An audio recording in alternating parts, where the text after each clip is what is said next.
ప్రేమ కలిగిన మా ప్రియ పరలోకపు తండ్రి, కృపా సత్య సంపూర్ణుడైన మా దేవ, వందనాలు, స్తోత్రాలు. మీ కృప చొప్పున మా జీవితాలలో అనుగ్రహించిన మరొక పునరుత్థాన దినాన్ని బట్టి హృదయపూర్వకంగా మిమ్మలను స్తుతిస్తూ ఘనపరుస్తున్నాను. ఇంతవరకు పాడి స్తుతించాం, నీ లేఖనాన్ని ధ్యానించాలని ఆశపడుతున్నాం. మా వెనుకిడిలోనికి తేబడిన లేఖన భాగాలను దీవించి ఆశీర్వదించండి నాయన. ఈ లేఖనాన్ని బట్టి దీనుడను బలహీనుడను ప్రభా నేను మాట్లాడడానికి నిలబడబోతున్నాను. నన్ను దయతో నన్ను క్షమించండి, నన్ను ఖాళీ చేయండి. మీ చిత్తానుసారమైన మాటలు నా నోట నుంచి మీరే మాట్లాడుకొని మహిమ ఘనత ప్రభావాల్ని పొందమని అడుగుతున్నాను. చేర్చబడిన మా ప్రియులందరినీ బట్టి వందనాలు నాయన. ఈ కొద్ది సమయం తమ హృదయాలు చెవులని పరలోకపు గవిని వైపు కేంద్రీకరించులాగున సహాయం చేయండి. నిద్రాత్మల్ని అంధకార శక్తుల్ని నజరేయుడని యేసు నామములో బంధిస్తున్నాం. నన్ను, మమ్మల్ని, మందిరాన్ని, విద్యుత్, ఈ సౌండ్ సిస్టమ్ సమస్తాన్ని మీ చేతులకు అప్పగించుకుంటూ మీ నామమును అతిగా హెచ్చిస్తూ నన్ను మమ్మల్ని తగ్గించుకుంటూ ప్రభు మా రక్షకుడునైనా యేసునామాన్ని అడిగి వేడుకుంటున్నాను మా పరమ తండ్రి, ఆమేన్. 598వ కీర్తన, పాత పుస్తకాలు అయితే 503. మీరు లోకమందు జ్యోతుల వలె కనబడుచున్నారు. ఫిలిప్పీయులకు రాసిన పత్రిక 2వ అధ్యాయము 16వ వచనాన్ని బట్టి రాయబడింది. నీలి గగనాన వెలిగి తారల మూలి లోకాన వెలుగుదాం. చిన్న పాట యూత్ మీటింగ్లో పాడాం, కానీ మీ దగ్గర మామూలుగా పాడినట్లేం కదా. యూత్ మీటింగ్లో పాడాము. 3 చరణాలు చక్కగా ఉంటుంది, నేర్చుకుంటేనే సింపుల్గాను.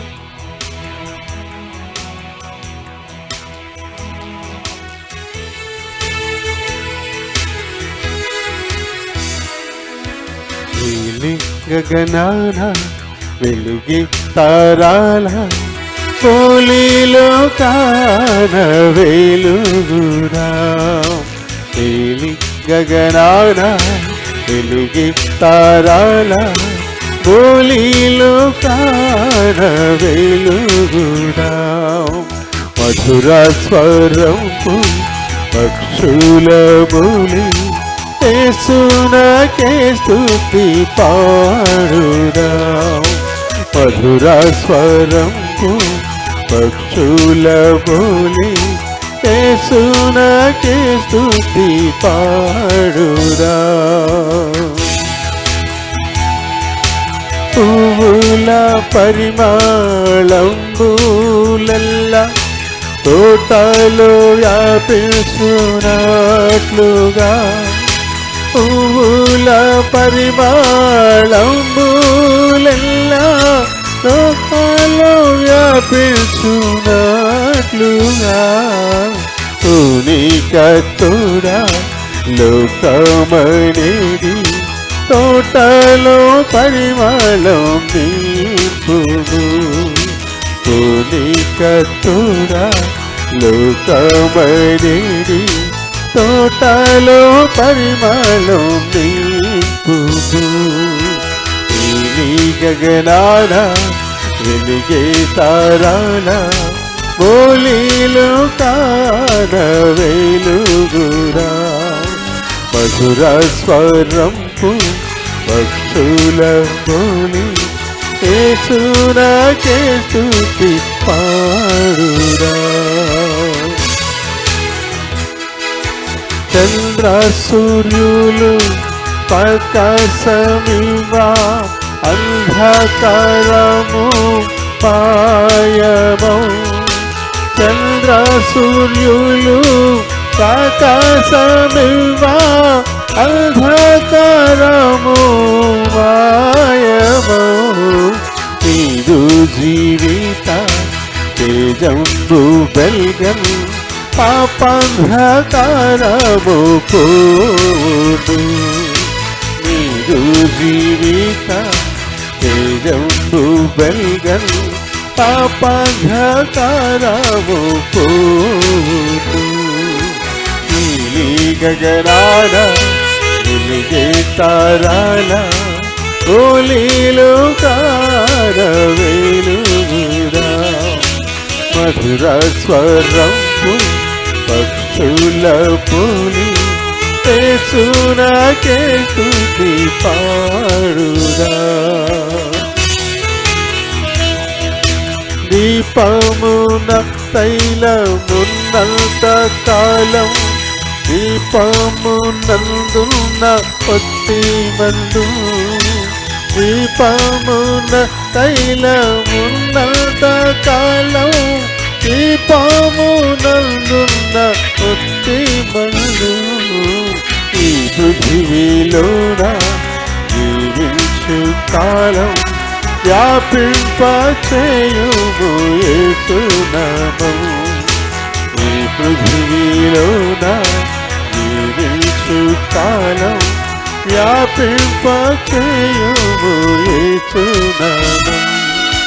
నీలి గగనాన వెలిగే తారాల బోలీలు కాణ వెలుగురా. మధుర స్వరంపు పక్షుల పోలి యేసునకే స్తుతి పాడురా.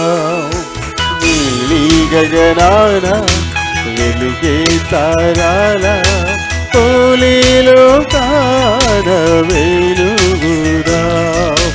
మధుర స్వరంపు పక్షుల పోలి యేసునకే స్తుతి పాడురా.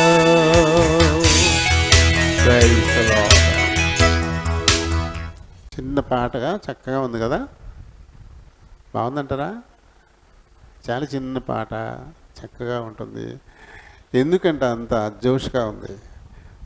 మధుర స్వరంపు పక్షుల పోలి యేసునికే స్తుతి పాడుదాం. మధుర స్వరాలు పక్షులు పెట్టెక్కడుందో కనపడదు, కానీ మళ్ళీ వినపడుతూ ఉంటుంది శబ్దం. ఇంకా ఎక్కడా అనే ఆసక్తితో మనం వెతికి చూడాలనిపించేంత మధురంగా ఉంటుంది దాని గొంతు. ఎందుకంటే దానికి దుఃఖం అంటే తెలియదు. మధురత్వాన్ని పాడు చేసేది దుఃఖమే. దుఃఖం ఎప్పుడు ఉండదో, సంతృప్తి ఎప్పుడు ఉంటుందో, సంతోషం ఎప్పుడు ఉంటుందో అప్పుడు ఆ స్వరం కూడా చాలా మధురంగా ఉంటుంది కదా. పక్షులకి అస్సలు దుఃఖం అంటే తెలియదు. వాటికి అసంతృప్తి అంటే ఏంటో తెలియదు. ఎందుకంటే ఎక్కడికి వెళ్ళినా ఏదో ఒకటి దొరుకుద్ది. ఓ పురుగు, ఓ గింజో ఏదో ఒకటి దొరుకుద్ది. దానికి ఆశతో అలా ఎగురుకుంటూ వెళ్తుంది. ఓ పురుగు దొరుకుద్ది, తెచ్చుకుంటుంది చక్కగా. అది కాబట్టి ఇప్పుడు కిలకిలా రావాలు చేస్తూ చాలా అందంగా ఉంటాయి. అందుకని కీర్తనకారుడు కూడా చక్కగా రాశాడు. మధుర స్వరంపు పక్షుల బోలి యేసునకే స్తుతి పాడుదాం. అందులో స్తుతి ఉందంట. నాకు ఇల్లు లేదు నాయనా, మాకేమో పొలాలు లేవు, మేమేమో ఊడ్చుకోలేదు, కూర్చుకోలేదు, దాచుకోలేదు, అయినా కడుపు నిండా మాకు పోషణ ఇస్తున్నావు.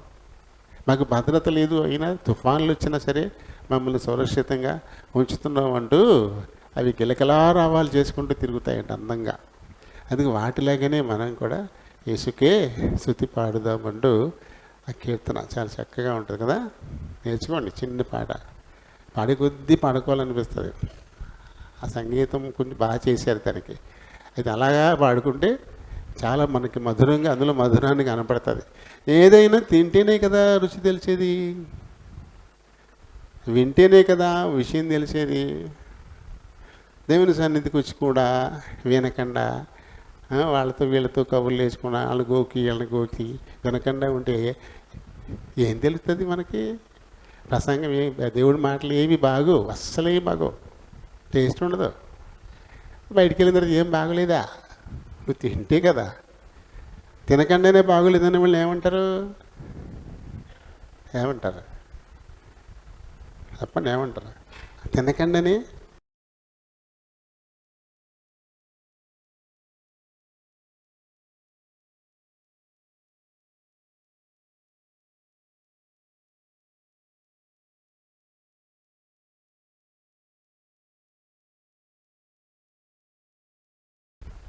వాళ్ళకి ఏం పేరు పెట్టాలి? మనం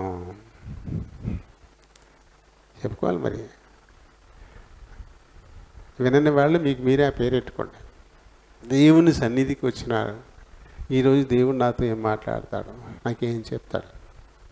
ఎందుకంటే ఇక్కడ నిలబడి రాజు మాటలు కాదు, రాజు ఏం చెప్పడం మీకు, ఏం పని రాజుకి మీకు చెప్తాకి చెప్పడం మీకు. నేనేం చెప్పాను ప్రార్థన చేసుకున్నప్పుడు, వింటారు నా ప్రార్థన మీరు? నన్ను ఎంటీ చేసేయి, ఖాళీ చేసేయి, నా సొంత మాట ఏది ఉండకూడదు, నువ్వే మాట్లాడుకోమని దేవుడికి అప్పచెప్పేసుకుంటాం. కాబట్టి ఏమీ లేకుండా ఇక్కడికి వచ్చి నుంచున్నాక గంటల తరబడి వస్తుంటాయి మాటలు, గంటల తరబడి ఆకుండా వచ్చేస్తూ ఉంటాయి. ఎలా వస్తాయి అన్ని మాటలు మనకి ఎక్కడ వస్తాయి?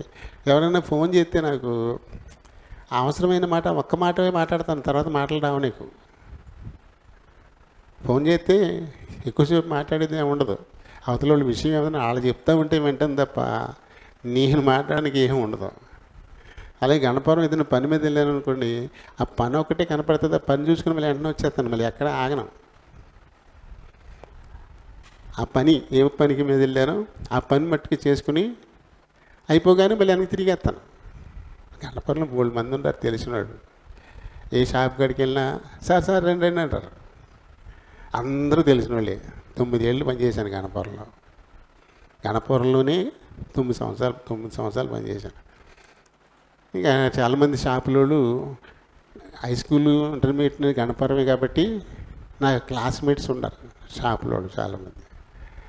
అయినా సరే అస్సలు ఆగనం. ఏ పని ఉందో ఆ పని మట్టుగా చూసుకుని ఇక తర్వాత ఏమి ఉండదు, నాకు ఏం చేయాలి ఇక్కడ నేను అనుకుని వెంటనే వచ్చేస్తాను అంతే. అంటే అదనంగా అనవసరమని ఏమీ నేను చేయడానికి ఇష్టపడను, నాకు రావు. అలా ఇక్కడ నిలబడ్డా కూడా ఖాళీగా ఉంటాను. ఆ తర్వాత ఇప్పుడు దేవుడి మాటలు దేవుడు మొదలెడతాడు. మొదలెట్టిన తర్వాత ఆగం, టైం ఆఫ్ చేయకపోతే అది వెళ్తానే ఉంటుంది, ఆపు ఉండదు. మన వల్ల అవుతుంది అన్ని మాటలు మాట్లాడడం, మన మట్టుకు మనకు అవుతుందా? కాబట్టి ఏ మాటలు వచ్చినా నా సొంత మాటలు కాదు. మీరు వినకపోతే దేవుడి మాటే వినట్లేదు, అంతే తప్ప వింటే దేవుడి మాటలే వింటున్నారు, నా మాటలు కాదు. కానీ ఇక్కడికి వచ్చి కూర్చుని నేను చెప్తున్నాను మీరు వినాలనే ఉద్దేశంతో ఉంటే అసలు బాగోదు మీకు. దేవుడు ఏం చెప్తున్నాడు దేవునికి అప్పచెప్పుకోవాలి.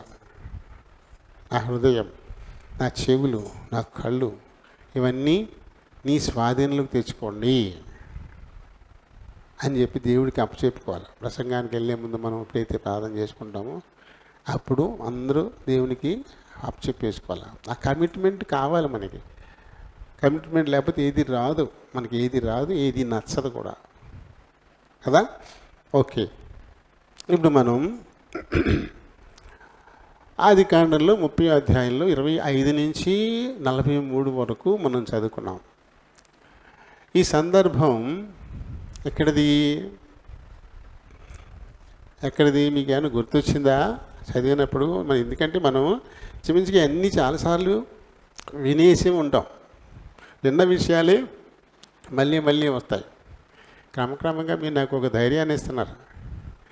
ఏం పర్వాలేదు, మొదటి వారంలో చెప్పింది 3వ వారంలో చెప్పినా ఇలా కొత్తగానే ఉంటుంది అని ధైర్యం ఇస్తారు నాకు. మొదటి వారం చెప్పింది 3వ వారం చెప్తే మళ్ళీ కొత్తగానే ఉంటుంది, ఇది వినినట్టుగా ఏం అనిపించదలకి అని ధైర్యం ఇస్తున్నారు నాకు మీరు.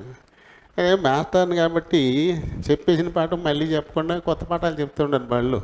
అలా ఇక్కడ కూడా కొత్త విషయాలు నేను చెబుదామనుకుంటూ తీసుకుంటూ ఉంటాను ఎప్పుడును. కానీ మీకు ఏది చెప్పినా కొత్త ఏమో అన్నట్టుగా ఉన్నారు మీరు. మనం బైబిల్ స్టడీలో ఆరంభంలో ఆదికాండం అని చెప్పేసుకున్నాం, వరుసగా చెప్పేసుకున్నాం. బైబిల్ స్టడీలో ఒకసారి అయిపోయినాయి, 2వ రాజుల గ్రంథం వరకు అయిపోయినాయి చెప్పేశాం. తర్వాత ఆపేశాను. దినవృత్తాంతాల్లో చేయన్నీ కూడా సమూయేలు రాజుల్లో ఉండయే వస్తాయి అని దినవృత్తాంతాలను ఆఫ్ చేశాం. అంటే కొన్ని 11 సంవత్సరాలు చెప్పాం. ఆదికాండం మొదలుపెట్టి 2వ రాజుల దాకా 11 సంవత్సరాల కాలం గడిచింది. అప్పుడు వినే ఉంటారు. ఆ తర్వాత చాలా సందర్భాల్లో కూడా మనం చెప్పుకునే ఉంటాం.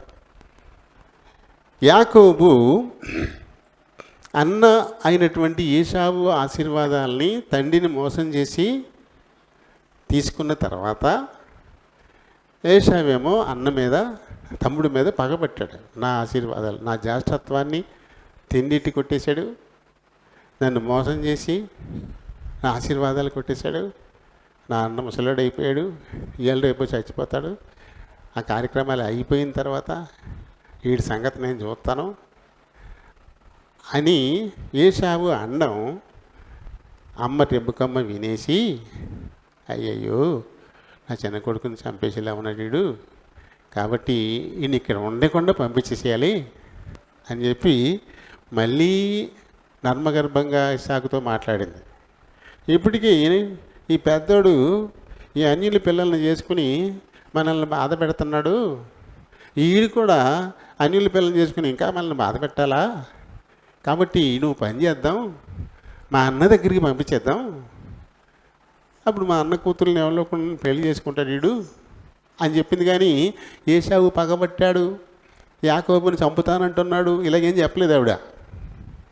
దాచిపెట్టి నర్మగర్భంగా ఈ విషయం చెప్తే వృద్ధుడైన ఇస్సాకు కూడా పని నమ్మి కొడుకుని పిలిచి, నాయన మీ అన్న ఇలా చేశాడు కదా, మాకు చాలా ఇబ్బందిగా ఉంది, కాబట్టి నువ్వు మీ మేనమామల ఊరు వెళ్ళిపో, అక్కడ కొడుకుని కూతుర్ని పెళ్లి చేసుకోవచ్చు నువ్వు అని చెప్పి ఆశీర్వదించి దీవించి పంపించేశాడు. పంపించేస్తే ఇప్పుడు యాకోబు గారు చేతి కర్ర ఏదో ఏదో మూట, నిత్యం అవసరమైనటువంటి వాటిలో ఒక మూట, అందులో నూనె సీసా మాత్రం ఖచ్చితంగా ఉందనేది మనం అర్థం చేసుకోవాలి. ఎందుకంటే నూనె పోసాడు, ఎక్కడ వస్తుంది అప్పటికప్పుడు. అవి మూట కట్టుకొని భుజాన్ని వేసుకుని నడుచుకుంటూ వెళ్ళిపోయినప్పుడు ఓ రాత్రి పడుకోవాల్సి వచ్చింది. ఓ రాయి తీసుకుని తలగడగా పెట్టుకొని పడుకుంటే, అది కాను 28వ అధ్యాయంలో మనకు ఉంటుంది. పడుకుంటే ఇప్పుడు యాకోబును దేవుడు వెంటాడుతున్నాడు. ఎందుకు? ఇస్సాకు యొక్క ఆశీర్వాదం. ఇస్సాకు దీవించి పంపించాడు. యాకోబు మీద దేవుడికి ప్రేమ కాదు ఇక్కడ, తన దాసుడైన అబ్రహామును బట్టి ఇస్సాకును బట్టి యాకోబును ఆయన వెంటాడుతూ వెళ్ళి ఆయనగానే పరిచయం చేసుకున్నాడు. ఓ దర్శనం, ఓ స్వప్న రూపం ఇచ్చి, నేను నీ తండ్రి అయిన అబ్రహాము దేవుణ్ణి, నీ తండ్రి అయిన ఇస్సాకు దేవుణ్ణి, నువ్వు వెళ్ళి ప్రతి స్థలానికి నేను వస్తాను, నేను నిన్ను ఆశీర్వదిస్తాను అంటూ దేవుడే తనకు తానుగా చెప్పుకున్నాడు. అప్పుడు కబుక్కులు లేచి, అయ్యి బాబోయ్ ఇది దేవుని పరలోక ద్వారం ఇది అని చెప్పేసి రాయి నిలబెట్టేసి నూనె పోసేసి, నువ్వు చెప్పినట్టుగా నేను ఆశీర్వదింపబడి తిరిగి నా తండ్రి ఇంటికి నేను క్షేమంగా వస్తే ఈ రాయి నిలిపిన స్థలం నీకు మందిరం అవుతుంది, నువ్వు నాకు ఇచ్చిన దాంట్లో దశమ భాగాలన్నీ నేను చెల్లించుకుంటాను అని ఈ 28వ అధ్యాయంలో ఆయన మొక్కుకుంటాడు. మొక్కుకున్న తర్వాత మొత్తం మీద పద్దనరాము వెళ్ళిపోతాడు. సేమ్ ఇస్సాకు కోసం రెబ్కాను తీసుకుని రావడానికి ఎలియాజరు వెళ్ళినప్పుడు దేవుడు ఎలా అయితే సహకరించాడో ఊరు వెలుపల బావి దగ్గర, అలాగే యాకోబు కూడా ఆ ఊరు వెలుపల బావి దగ్గరే తన మేనమామ కూతుర్ని చూపించారు. ఆ తర్వాత ఆ రెబెక్కమ్మ వెంట వెళ్తాడు, మేనమామ ఎదురొస్తాడు లాబాను. ఎప్పుడో వెళ్ళిపోయింది తన చెల్లి వెళ్ళిపోయి 60 ఏళ్ళు అయింది. ఎందుకంటే వెళ్ళిపోయిన తర్వాత 20 ఏళ్ళ వరకు పిల్లలు పుట్టలే. 20 ఏళ్ళకి పిల్లలు పుట్టారు, వాళ్ళకి 40 ఏళ్ళకి వివాహాలు అయినాయి. ఏశావుకి 40 ఏళ్ళకి వివాహం అయింది, యాకోబు కూడా 40 వచ్చి, ఇద్దరు ట్విన్స్ కదా, కాబట్టి 60 సంవత్సరాలు అయిపోయి ఉంటుంది. 60 ఏళ్ళ క్రితం వెళ్ళిపోయింది నా చెల్లి రక్తం మళ్ళీ నన్ను వెతుక్కుంటూ వచ్చిందా అని చాలా ఆనందంగా లాబాను ఎదురొచ్చేసి మేనల్ని పట్టుకుని కావిలించుకుని ఏడ్చి లోపల తీసుకెళ్ళి చాలా గౌరవంగా చూసుకుంటాడు. కొద్ది రోజులు అయిపోయిన తర్వాత, మరి ఎన్నాళ్ళు ఉత్తినే కూర్చొని తింటాను, నేను ఏదన్నా పని చెప్తే నేను చేస్తాను అని వాళ్ళిద్దరి మధ్యన మాటలు. అందులో ఏమన్నాడంటే, నీ కూతురు నాకు చెయ్యి అన్నాడు. చేయాలంటే 7 ఏళ్ళ పాటు నువ్వు నాకు ఊరినే కొలువు చేయాలి. ఇప్పుడైతే అమ్మాయిని చేసుకున్నందుకు ఆ అబ్బాయికి ఇస్తున్నారు కట్నం, కానీ అప్పుడు అమ్మాయిని చేసుకున్నందుకు 7 సంవత్సరాల ఉచితంగా దాసరత్వం చేయాలంట. దీన్ని ఏమంటారు? కన్యాశుల్కం అంటారు, ఆడవాళ్ళకి ఇస్తారు. దాన్ని వేరుగా ఉపయోగించుకుని మన వాళ్ళు అమ్మేశారు, కొంత డబ్బు తీసుకుని అమ్మాయిని అమ్మేశారు. దీన్ని ఆ రకంగా కన్యాశుల్కం అయింది. కానీ అమ్మాయిని చేసుకుంటున్నందుకు తండ్రి ఇంటి వారికి ఇచ్చేది కన్యాశుల్కం అంట. 7 ఏళ్ళ పాటు దాసత్వం చేశాడు, లాభాన్ని మోసం చేశాడు. రాహేలు కోసం ఈయన దాసత్వం చేస్తే పెద్ద కూతురు లేయని చేశాడు. మళ్ళీ రాహేలు కోసమే మళ్ళీ 7 ఏళ్ళు చేశాడు. 14 సంవత్సరాలు దాసత్వం చేశాడు. జీతం భత్యం లేదు. భార్యలు వచ్చారు, పిల్లలు పుట్టుకొస్తున్నారు. ఇంకా అప్పుడు అన్నాడు, మనం ఇప్పుడు అక్కడికి వచ్చాం. ఇన్నాళ్ల పాటు ఉచితంగా నీకు సేవ చేశాను నా భార్యల కోసం. ఇప్పుడు నా భార్యలు వచ్చారు, నాకు బిడ్డలు వచ్చారు, వారి కోసం నేను ఏమన్నా చేసుకోవాలి కదా, కాబట్టి నన్ను పంపించేసేయి, నేను వెళ్ళిపోతానంటాడు. వెళ్ళిపోతానంటే అప్పుడు లాబాను అన్నమాట 27వ వచనం నుంచి మనం చూస్తాం. అందుకు లాబాను అతనితో, నీ కటాక్షము నా మీదనున్న ఎడలా. ఎవరి కటాక్షం అంట? ఏముంది యాకోబుకు ఇప్పుడు ఇక్కడ? ఏమీ లేదు. సొంతదని ఒక గొర్రె పిల్ల లేదు, ఏమీ లేనోడు. తన ఊరు కాదు, తనకి ఇక్కడ ఏమీ లేదు.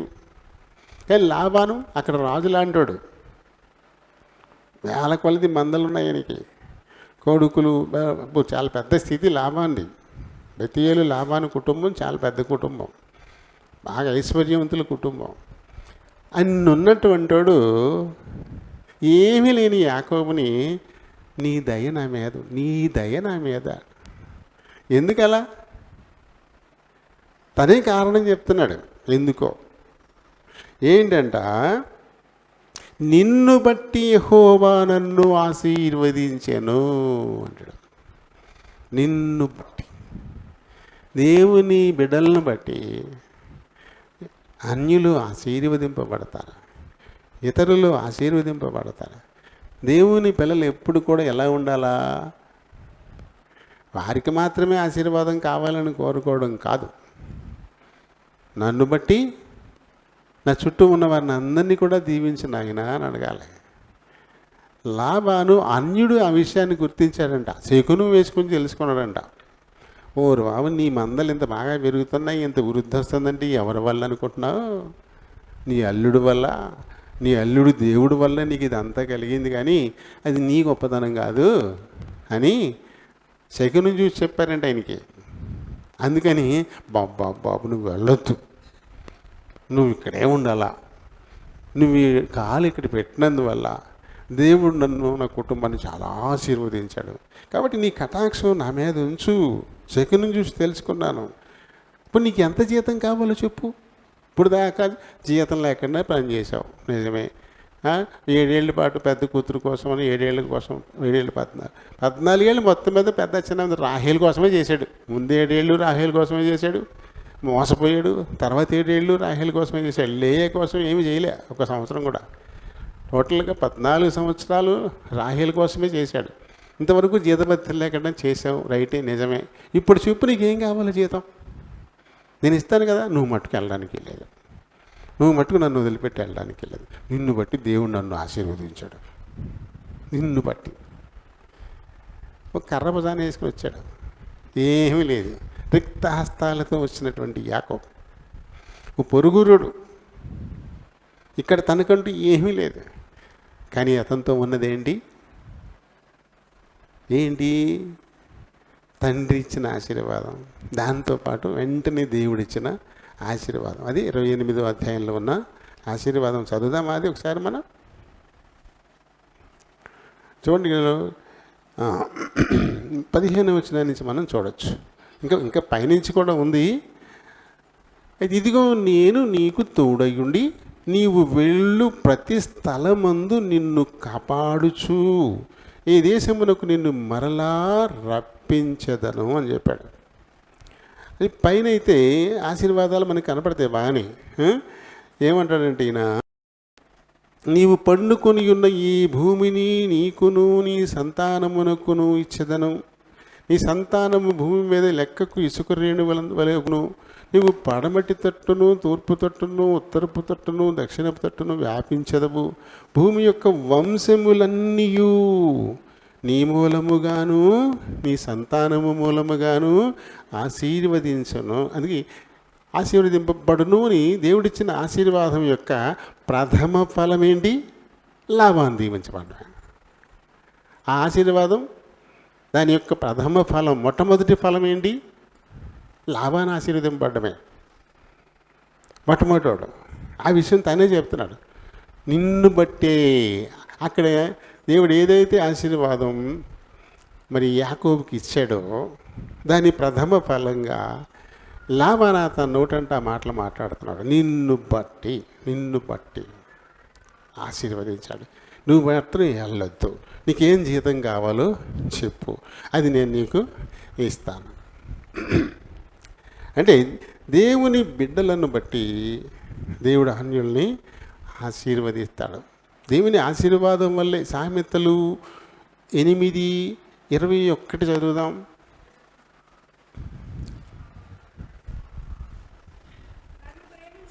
నన్ను ప్రేమించువారని ఆస్తికి కర్తలు. ఆస్తిపరులు కాదు ఇక్కడ. ఆస్తిపరులు కాదు ఇక్కడ. ఆస్తిపరులకి ఆస్తి కర్తలకి తేడా ఉంది. ఆస్తిపరులు అంటే ఆస్తిని సంపాదించుకునే వాళ్ళు మట్టుకే. ఆస్తి కర్తలు అంటే ఆస్తిని సృష్టించేవాళ్ళు.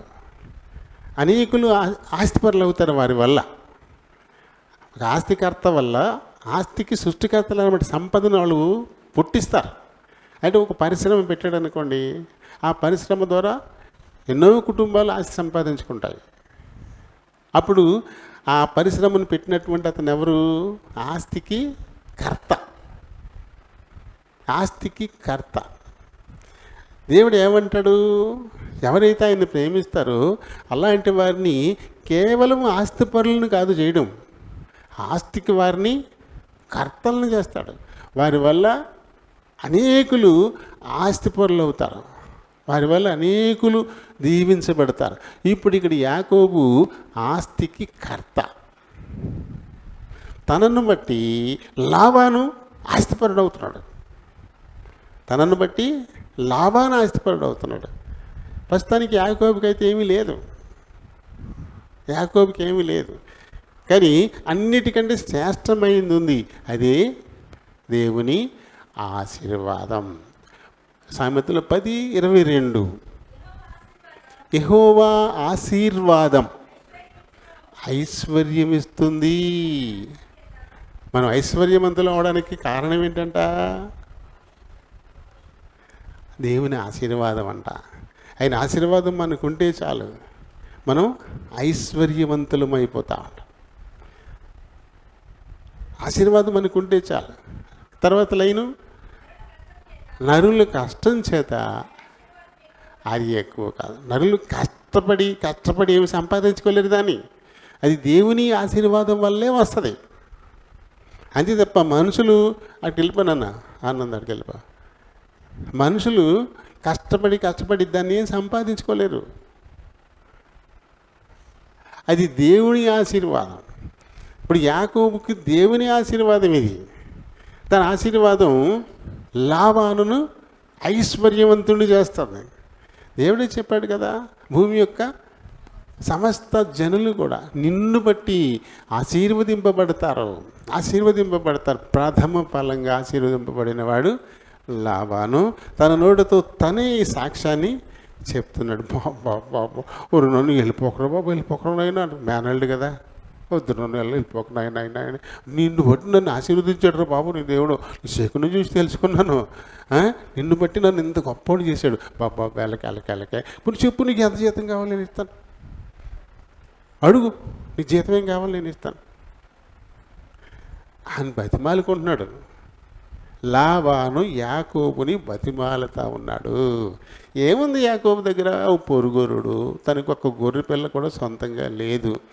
ఇప్పుడు తన భార్యని పిల్లల్ని పెంచుకోవడానికి ఇప్పుడు తన రెక్కలతో కష్టపడాలి. ఇప్పుడు అటువంటి స్థితిలో ఉన్నాడు. అటువంటి వాడిని ఒక గొప్ప శ్రీమంతుడు బతిమాలుకుంటున్నాడు పట్టుకుని, బాబా బాబా బాబు వెళ్ళిపోకరా అయినా వెళ్ళిపోకరా, నీకు ఏం కావాలో ఇస్తాను బాబు, ఉండిపో, నిన్ను పట్టి నన్ను బాగా ఆశీర్వదించాడు బాబు దేవుడు అంటూ బతిమాలుకున్న సందర్భాన్ని మనం ఇక్కడ చూస్తామంటే, దేవుడు కొందరిని ఆస్తిపరులను చేస్తే మరికొందరిని ఆస్తికి కర్తలుగా చేస్తారంట. ఆస్తికి కర్తలుగా చేస్తారంట.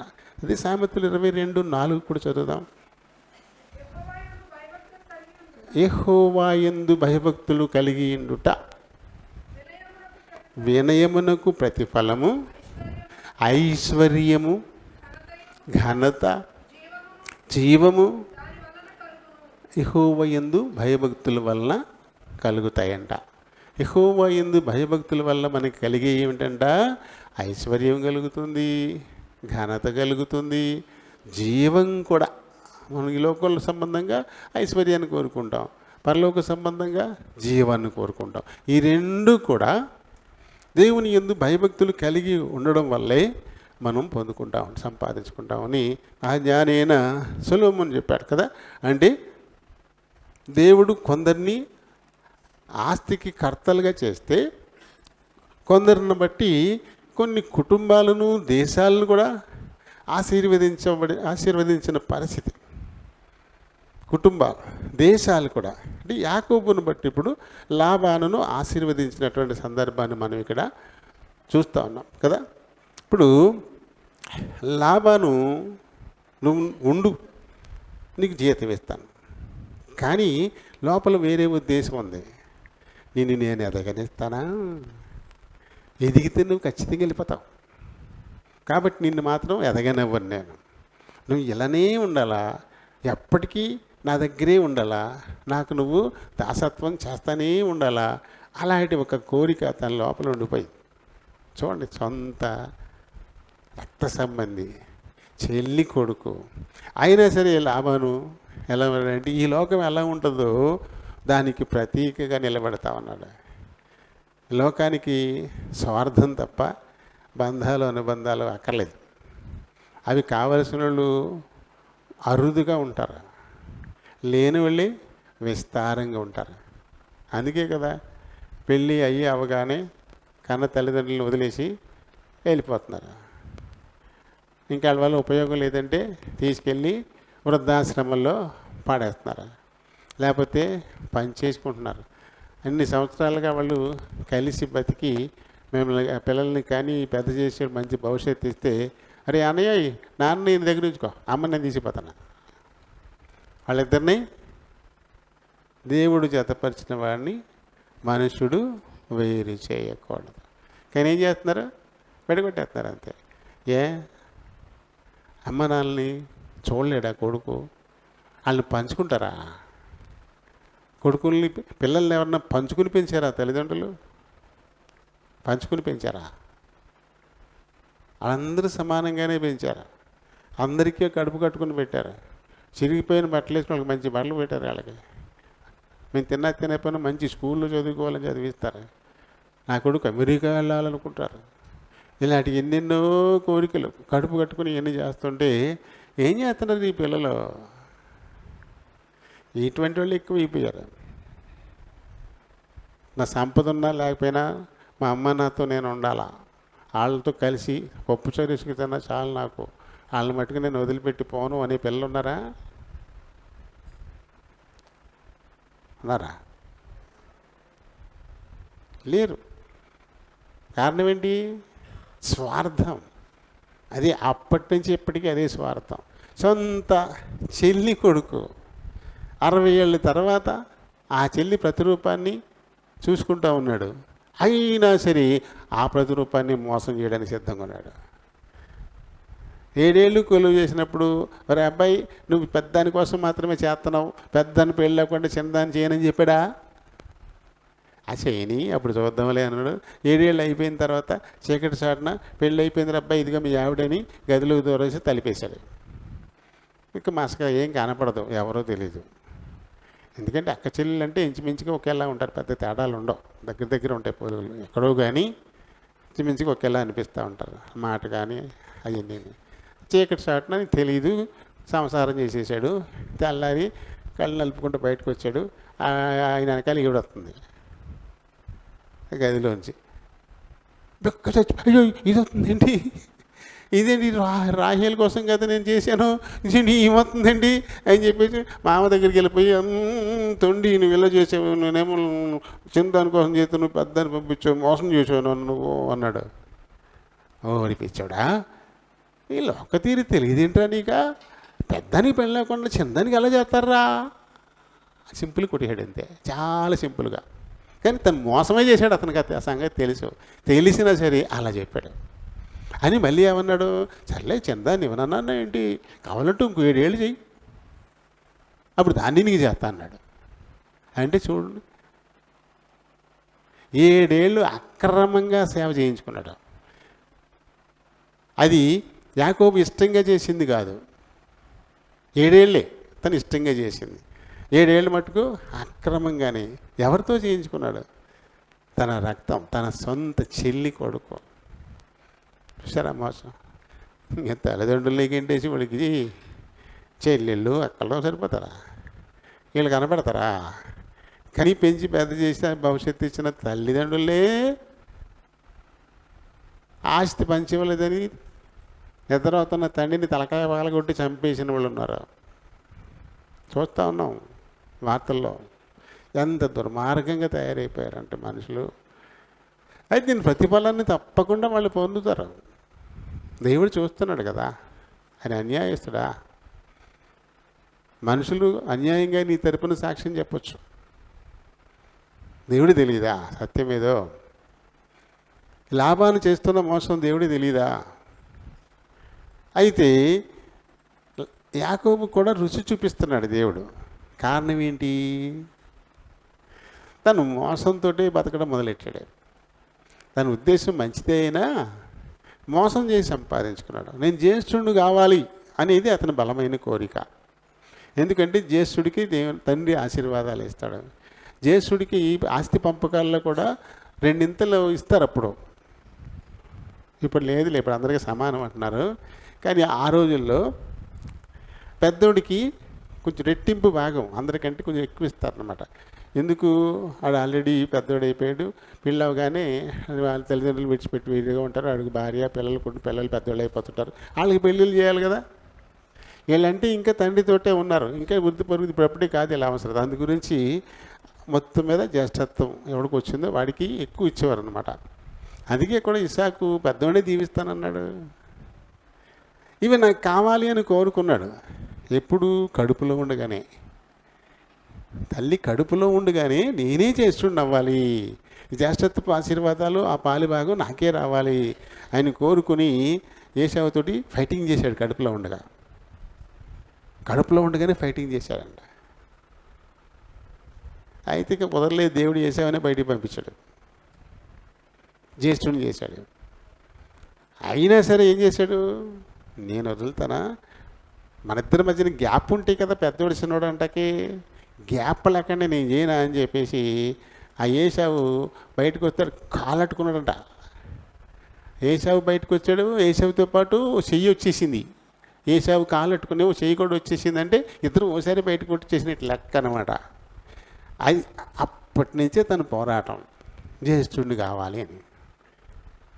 ఆ తర్వాత ఏం చేశాడు, బాగా ఆకలితో వాళ్ళ అన్న ఉన్న టైంలో ఇది వండుకున్నటువంటి ఆహారం అతను ఎర్రగా వేసి, అతను ఆహారం పెట్టరా అంటే నీ జ్యేష్ఠత్వాన్ని ఇచ్చేది పెడతాను అన్నాడు. ఆడు తింగరుడు, నేను చచ్చాక నువ్వే చేసుడు కదరా, ఏంటి పూట తిండి లేకపోతే చచ్చిపోతారా, పూట తిండి లేకపోతే చచ్చిపోతారంట, నేను తినకపోతే చచ్చేలా ఉన్నాను, నేను చస్తే నువ్వే చేసుడు వెనక సరిపోవడమైనా సర్లే ఆ జ్యేష్ఠత్వం నాకెందుకు తీసేసి ఆహారం ఇచ్చేసాడు ఇంతే. మరి ఆడు తినకుండా ఇంక పెట్టేసాడు అని చచ్చిపోయాడా, తను తినడానికి వండుకున్నాడు, అది అన్నయ్యకి ఇచ్చేసినందుకు ఇప్పుడు తను పత్తున్నాడు. జ్యేష్ఠత్వం కోసం తను పత్తుండడానికి ఇష్టపడ్డాడు. ఇతను పత్తుండకుండా జ్యేష్ఠత్వాన్ని అమ్మేసుకున్నాడు, నిర్లక్ష్యం. ఆ రకంగా జ్యేష్ఠత్వం వచ్చేసింది. కాబట్టి ఇప్పుడు జ్యేష్ఠుడు ఎవరికో వారికి ఆశీర్వాదాలు రావాలి కాబట్టి రెబెక్కమ్మ గారు ఇస్సాకును మోసం చేయగలిగింది. అది దేవుని సహకారమే, లేకపోతే దేవుడు మోసం చేయనిస్తాడా? జ్యేష్ఠత్వాన్ని టెక్నికల్గా ఇప్పుడు జ్యేష్ఠత్వం యాకోబుది అయిపోయింది, ఏసావు అమ్మేసుకున్నాడు. కాబట్టి దేవుడు అడ్డు పెట్టలేదు దానికి. రెబెక్కమ్మ మోసానికి ఆయన మిన్నకున్నాడు కాబట్టి ఇస్సాకును మోసం చేసి ఆ తర్వాత ఆశీర్వాదాలు కూడా యాకోబు కొట్టేశాడు. ఉద్దేశం మంచిదనైనా ఇందులో మోసం అనేది ఉంది కదా. మరి ఆ మోసానికి ఏసావు ఎంత బాధపడ్డాడు, ఇస్సాకు ఎంత బాధపడ్డాడు, ఇస్సాకు కూడా బాధపడ్డాడు. ఏసావుకు బదులు యాకోబుని దీవించేసిన సంగతి తెలిసిన తర్వాత చాలా దుఃఖించాడు ఇస్సాకు. ఏసావు దుఃఖపడ్డాడు. కారణం యాకోబు మోసమే.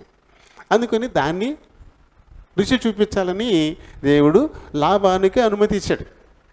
కాబట్టి ఇప్పుడు లాబాను యాకోబును మోసం చేయడం మొదలెట్టాడు. భార్య విషయంలో మోసం చేశాడు. ఇప్పుడు జీతం కాడ యాకోబు ఏమన్నాడంటే, నాకు జీతం అంటూ నువ్వు ప్రత్యేకంగా ఏమి ఇవ్వక్కర్లేదు, నాకు కొన్ని మందలను అప్పచెప్పు, ఇది మొదలుకొని నేను మేపుతాను, ఈ సంవత్సరం అంతా చూడు, అందులో ఆ మందలో మచ్చలైనా నల్ల పొడలైనా ఉన్నాయి మట్టుకు నాయి, అవేమీ లేకపోతే మొత్తం అన్నీ నీయే, నాకు జీతం అదే, నువ్వేం జీతం పెట్టక్కర్లేదు అన్నాడు. అంటే బాగానే దొరికావు అని చెప్పి ఏం చేశాడు లాబాను, మందలన్నిటిలోనూ ఉట్టి ప్లెయిన్గా ఉండేటువంటి మట్టికే, ఒక్క మచ్చ, ఒక్క నల్ల డాగు ఏమీ లేకుండా ఉన్నటువంటి గొర్రెల్ని మేకల్ని మట్టుకే యాకోబుకి అప్పచెప్పాడు. ఈ మచ్చలు ఉన్నాయినా, ఈ డాగులు ఉన్నాయినా, నలుపు పొడలు ఉన్నాయినా, ఇవన్నీ వాళ్ళ కొడుకులకి ఇచ్చేసి యాకోబుకి కొడుకులకి మధ్య 3 రోజుల ప్రయాణం ఎంత దూరం ఉంటుందో అంత దూరాన్ని పెట్టేశాడు. అంటే పిల్లలు పుట్టేటప్పుడు దాన్ని దాటినటువంటి పోతులు ఎలాంటియో అటువంటి పిల్లలే పుడతాయి. అసలు అది తెల్లగా ఉండేది దాటిందంటే తెల్ల పిల్ల పుడుతుంది, డాగులు రావు. ఒకవేళ దానికి ఏమైనా డాగులు ఉండేటువంటిది అయితే కనుక పిల్లలకి డాగులు వస్తాయి, మచ్చలు వస్తాయి. కాబట్టి వీడికి అస్సలు మచ్చ అన్నది పుట్టకూడదు, వీడికి అసలు జీతమే ఉండకూడదు, వీడు ఎప్పటికీ నా దగ్గర దాసుల కిందే ఉండాల. ఇది లాబాను ఉద్దేశం. ఏమన్నాడు, బాబు నిన్ను బట్టి దేవుడు నన్ను దీవించాడురా అంటూనే అతన్ని మోసం చేసేటువంటి పని అలా చేశాడు. ఇక చూసుకున్నాడు పాపం. యాకోబుకి బాధ కలిగి ఉంటుంది కదా, యాకోబుకి తెలియదా పిల్లలు ఎలా పుడతాయో, నన్ను మోసం చేశాడు మా నాన్న. దేవుడు మోసం చేస్తాడా మరి? దేవుడు దీవించాడు కదా, ఆశీర్వదించాడు కదా. ఇది సొంత ప్రయత్నం ఏదో చేశాడు ఈయన. ఏం చేశాడు? అవి నీళ్లు తాగుతాకి వస్తాయి పిల్ల కాలువల దగ్గర. ఈ చూలు కట్టే రోజుల్లో, చూలు సీజన్ ఉంటుంది కదా, ఎదవుతాయి కదా, ఆ చూలు కట్టే రోజుల్లో ఆ కాలువల దగ్గర నీళ్ళు తాగడానికి వచ్చినప్పుడు ఇక్కడ కొన్ని సువ్వలు ఉంటాయండి, నల్ల సువ్వలు. అవి పట్టుకొచ్చి అక్కడక్కడ తొక్కలు ఒలిచేస్తే నలుపు తెలుపు మచ్చల కింద కనపడతాయి అన్నమాట. అవి చూస్తూ ఇవి నీళ్లు తాగి అవి చూలు కట్టినప్పుడు ఖచ్చితంగా మచ్చలు వస్తాయి అని ఒక ఆశతో అలా చేశాడు ఈయన. అయితే అలా చేసినందువల్ల అవుతాయా ఏంటి? కొన్ని మనకు కనబడతాయి. చూడండి, పిల్లలు మేనమామ పోలికి పుడతారు, మేనమామ పోలికలు ఎక్కువ కనబడతాయి. ఎందుకు అలా కనబడతాయి? సహజంగా వాళ్ళిద్దరూ ఒక రక్తం పంచుకుని పుట్టారు. ఆ తర్వాత పురుడయ్యేదాకా ఎక్కడుంటుంది ఆవిడ? పుట్టింట్లోనే ఉంటుంది. కాబట్టి తను ఎదురుగుండా ఎవరు కనపడతా ఉంటారు? ఆ తమ్ముడో అన్నయ్యో అలాగే కనపడతా ఉంటారు. కాబట్టి ఆ పిండం ఎదిగేటప్పుడు కూడా ఆ రూపురేఖలు కడుపులో ఏర్పడతాయి. ఊరికనే రావు మేనమామ పోలికలు. ఇలా అనమాట. కాబట్టి ఇప్పుడు ఆ సువ్వలను చూసి ఆ మచ్చలను చూసి చూలు కడితే ఖచ్చితంగా మచ్చలు వస్తాయి అనేటువంటి ఆశ యాకోబు. ఈ సొంత ఆలోచన ఆయన పెట్టాడు, ఆయన పని ఆయన చేశాడు. అయితే దేవుడు దాన్ని ఓకే చేయాలి కదా. దేవుడు కూడా ఓకే చేశాడు. యాకోబుకు స్వప్నం వచ్చింది. అందులో యాకోబు చూడు, ఆ గొర్రెల్ని మేకల్ని దాటుతున్నటువంటివి పోతులు మచ్చలు గలవైనా నల్లయ్య రంగు ఉన్నాయినా ఏవి దాటుతున్నాయి చూడు అంటాడు దేవుడు. కాబట్టి అన్నీ కూడా మచ్చలతోటి నల్ల రంగులతోటి పుట్టుకొచ్చాయి పిల్లలు. సంవత్సరాంతాన జీతం చూసుకుంటూ వచ్చేసరికి అన్నీ ఏ చూసినా మచ్చ నలుపు ఏదో అన్నీ ఇయ్యే. అమ్మమ్మ నిన్ను ఎంత మోసం చేద్దామని ఇలా అయిపోయింది అంటే అనుకో లాభాన్ని ఏడుపు మొఖం.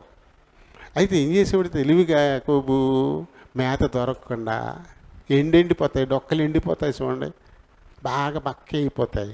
ఆ టైంలో మటుకు ఈ సువ్వలు పెట్టేవాడు కాదు. అప్పుడు మామూలు ప్లెయిన్ పుట్టి, ఈ ప్లెయిన్ పుడితే లాభాన్ని చేతాం కదా.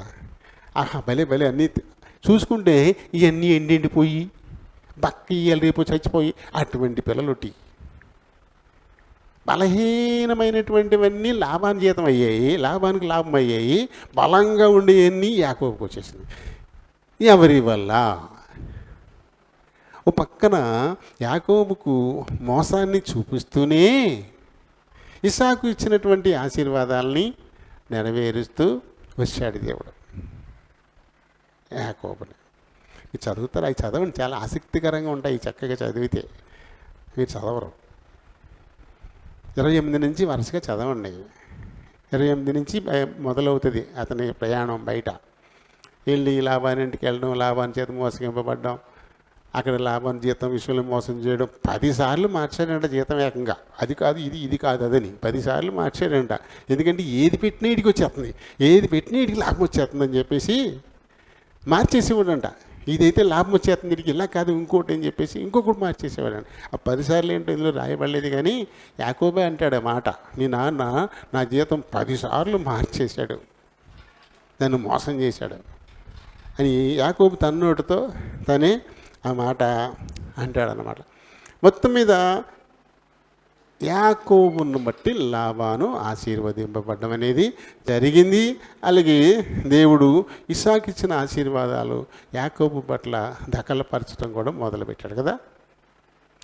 అంటే ఎవరికి దేవుని ఆశీర్వాదం ఉంటుందో వారిని ఎవ్వరూ మోసం చేయలేరు, వారిని ఎవ్వరూ శపించలేరు. ఇది మనకి తెలిసినటువంటి సత్యం బిలాము ద్వారా కదా. బిలాము ఇశ్రాయేలీలను శపించడానికి వెళ్ళి బాలాకు బహుమానాలు పొందాలని ఆశపడితే నోరు తెరిస్తే చాలు ఆశీర్వాదాలు వచ్చేసి అంట. ఉద్దేశం ఏంటి? శపించాలనేది బిలాము కోరిక. శపిస్తేనే బాలాకు బహుమానం ఇస్తాడు. కానీ నోరు తెరిస్తే ఆశీర్వాదం ఎందుకు వచ్చింది? దేవుడు ఆశీర్వదించాడు కాబట్టి. దేవుడు ఆశీర్వదించిన వారిని ఎవ్వరూ మోసం చేయలేరు, ఎవ్వరూ శపించలేరు. కాబట్టి లాబాను ఎంతగా యాకోబును మోసం చేయాలనుకున్నా ఆ మోసం వల్ల యాకోబుకి లాభం అయిపోయింది. ఒక్క భార్య కోసం చేస్తే 2 భార్యలు వచ్చారు. రాహేల్ కోసమే కదా దాసత్వం చేశాడు, ఒక్క భార్య కోసమే చేశాడు. కానీ బోనస్గా ఇంకో భార్య వచ్చింది. ఇంకా బోనస్గా వీళ్ళిద్దరికి సంబంధించిన ఉపపత్నులు దాసులు కూడా 4 భార్యలు అయ్యారు. 4 ఈ 4కి పుట్టిన వాళ్ళే 12 మంది కొడుకులు కూతురును. 2కి పుట్టిన వాళ్ళు కాదు, దాసులకు కూడా పుట్టారు పిల్లలు. అందరు కూడా యాకోబు సంతానమే. మొత్తం లాభాన్ని ఎంత మోసం చేయాలనుకుంటున్నాడు, ఆ మోసాన్ని దేవుడు ఆశీర్వాదంగా లాభాన్ని పట్ల మార్చేసినటువంటి సందర్భం మనం చూస్తాం కదా. కాబట్టి చూడు, యాకోబు ఒకసారి లాభాన్తో మాట్లాడిన మాట మనం చూడొచ్చు. అది 30వ అధ్యాయంలో 30వ వచనాన్ని చూడండి. రాకమునుపు నీకుండినది కొంచెమే, అయితే అది బహుగా అభివృద్ధి పొందెను. నేను పాదము పెట్టిన చోటెల్లా యెహోవా నిన్ను ఆశీర్వదించెను. అది యాకోబు కూడా గుర్తించాడు దీన్ని, లాబాను కూడా గుర్తించాడు. లాబాను ముందే చెప్పాడు, "అవును బాబు, నిన్ను బట్టి నన్ను ఆశీర్వదించాడు రా బాబు, నువ్వు వెళ్ళొద్దురా" అని. యాకోబు ఏమంటాడు, "నేను రాకముందు నీకున్నది ఎంత, నేను వచ్చిన తర్వాత నీకున్నది ఎంత, నన్ను బట్టి ఎంత నిన్ను ఆశీర్వదించాడు దేవుడు." దీన్ని మనం గుర్తిరగాల. దేవునిని ఎరగకముందు మన స్థితి ఏమిటి, దేవునిని ఎరిగిన తర్వాత ఆయనతో సహవాసం చేస్తూ ఆయన సన్నిధికి మనం వస్తూ ఆయన వెంబడిస్తున్న తర్వాత మన స్థితి ఏమిటి, ఒక కంపారిజన్ వేసుకోవాలి, ఒక పోలిక చూసుకోవాలి. మనం దేవుని దగ్గర రాకముందు ఉన్న పరిస్థితి ఏంటి, వచ్చిన తర్వాత మనకున్న పరిస్థితి ఏంటి. ఇది మనం ఆస్తిపరంగా చూడకూడదు. ఎందుకంటే ఆస్తి విపరీతంగా పెరగాలంటే అది అన్యాయపు సిరి కావాలి. ఓ 2 ఎకరాలు ఉన్నవాడు ఉన్నట్టుండి 200 ఎకరాలు ఎలా సంపాదిస్తాడు? ఎలా, ఎవరి వల్ల అవుతుంది? 2 ఎకరాలతోటికి ఎలా సంపాది? ఆ 2 ఎకరాల ఆదాయంతో ఎంత సంపాదిస్తాడు? 2 ఎకరాల ఆదాయంతో ఇల్లు పోషించుకోవడమే సరిపోతుంది.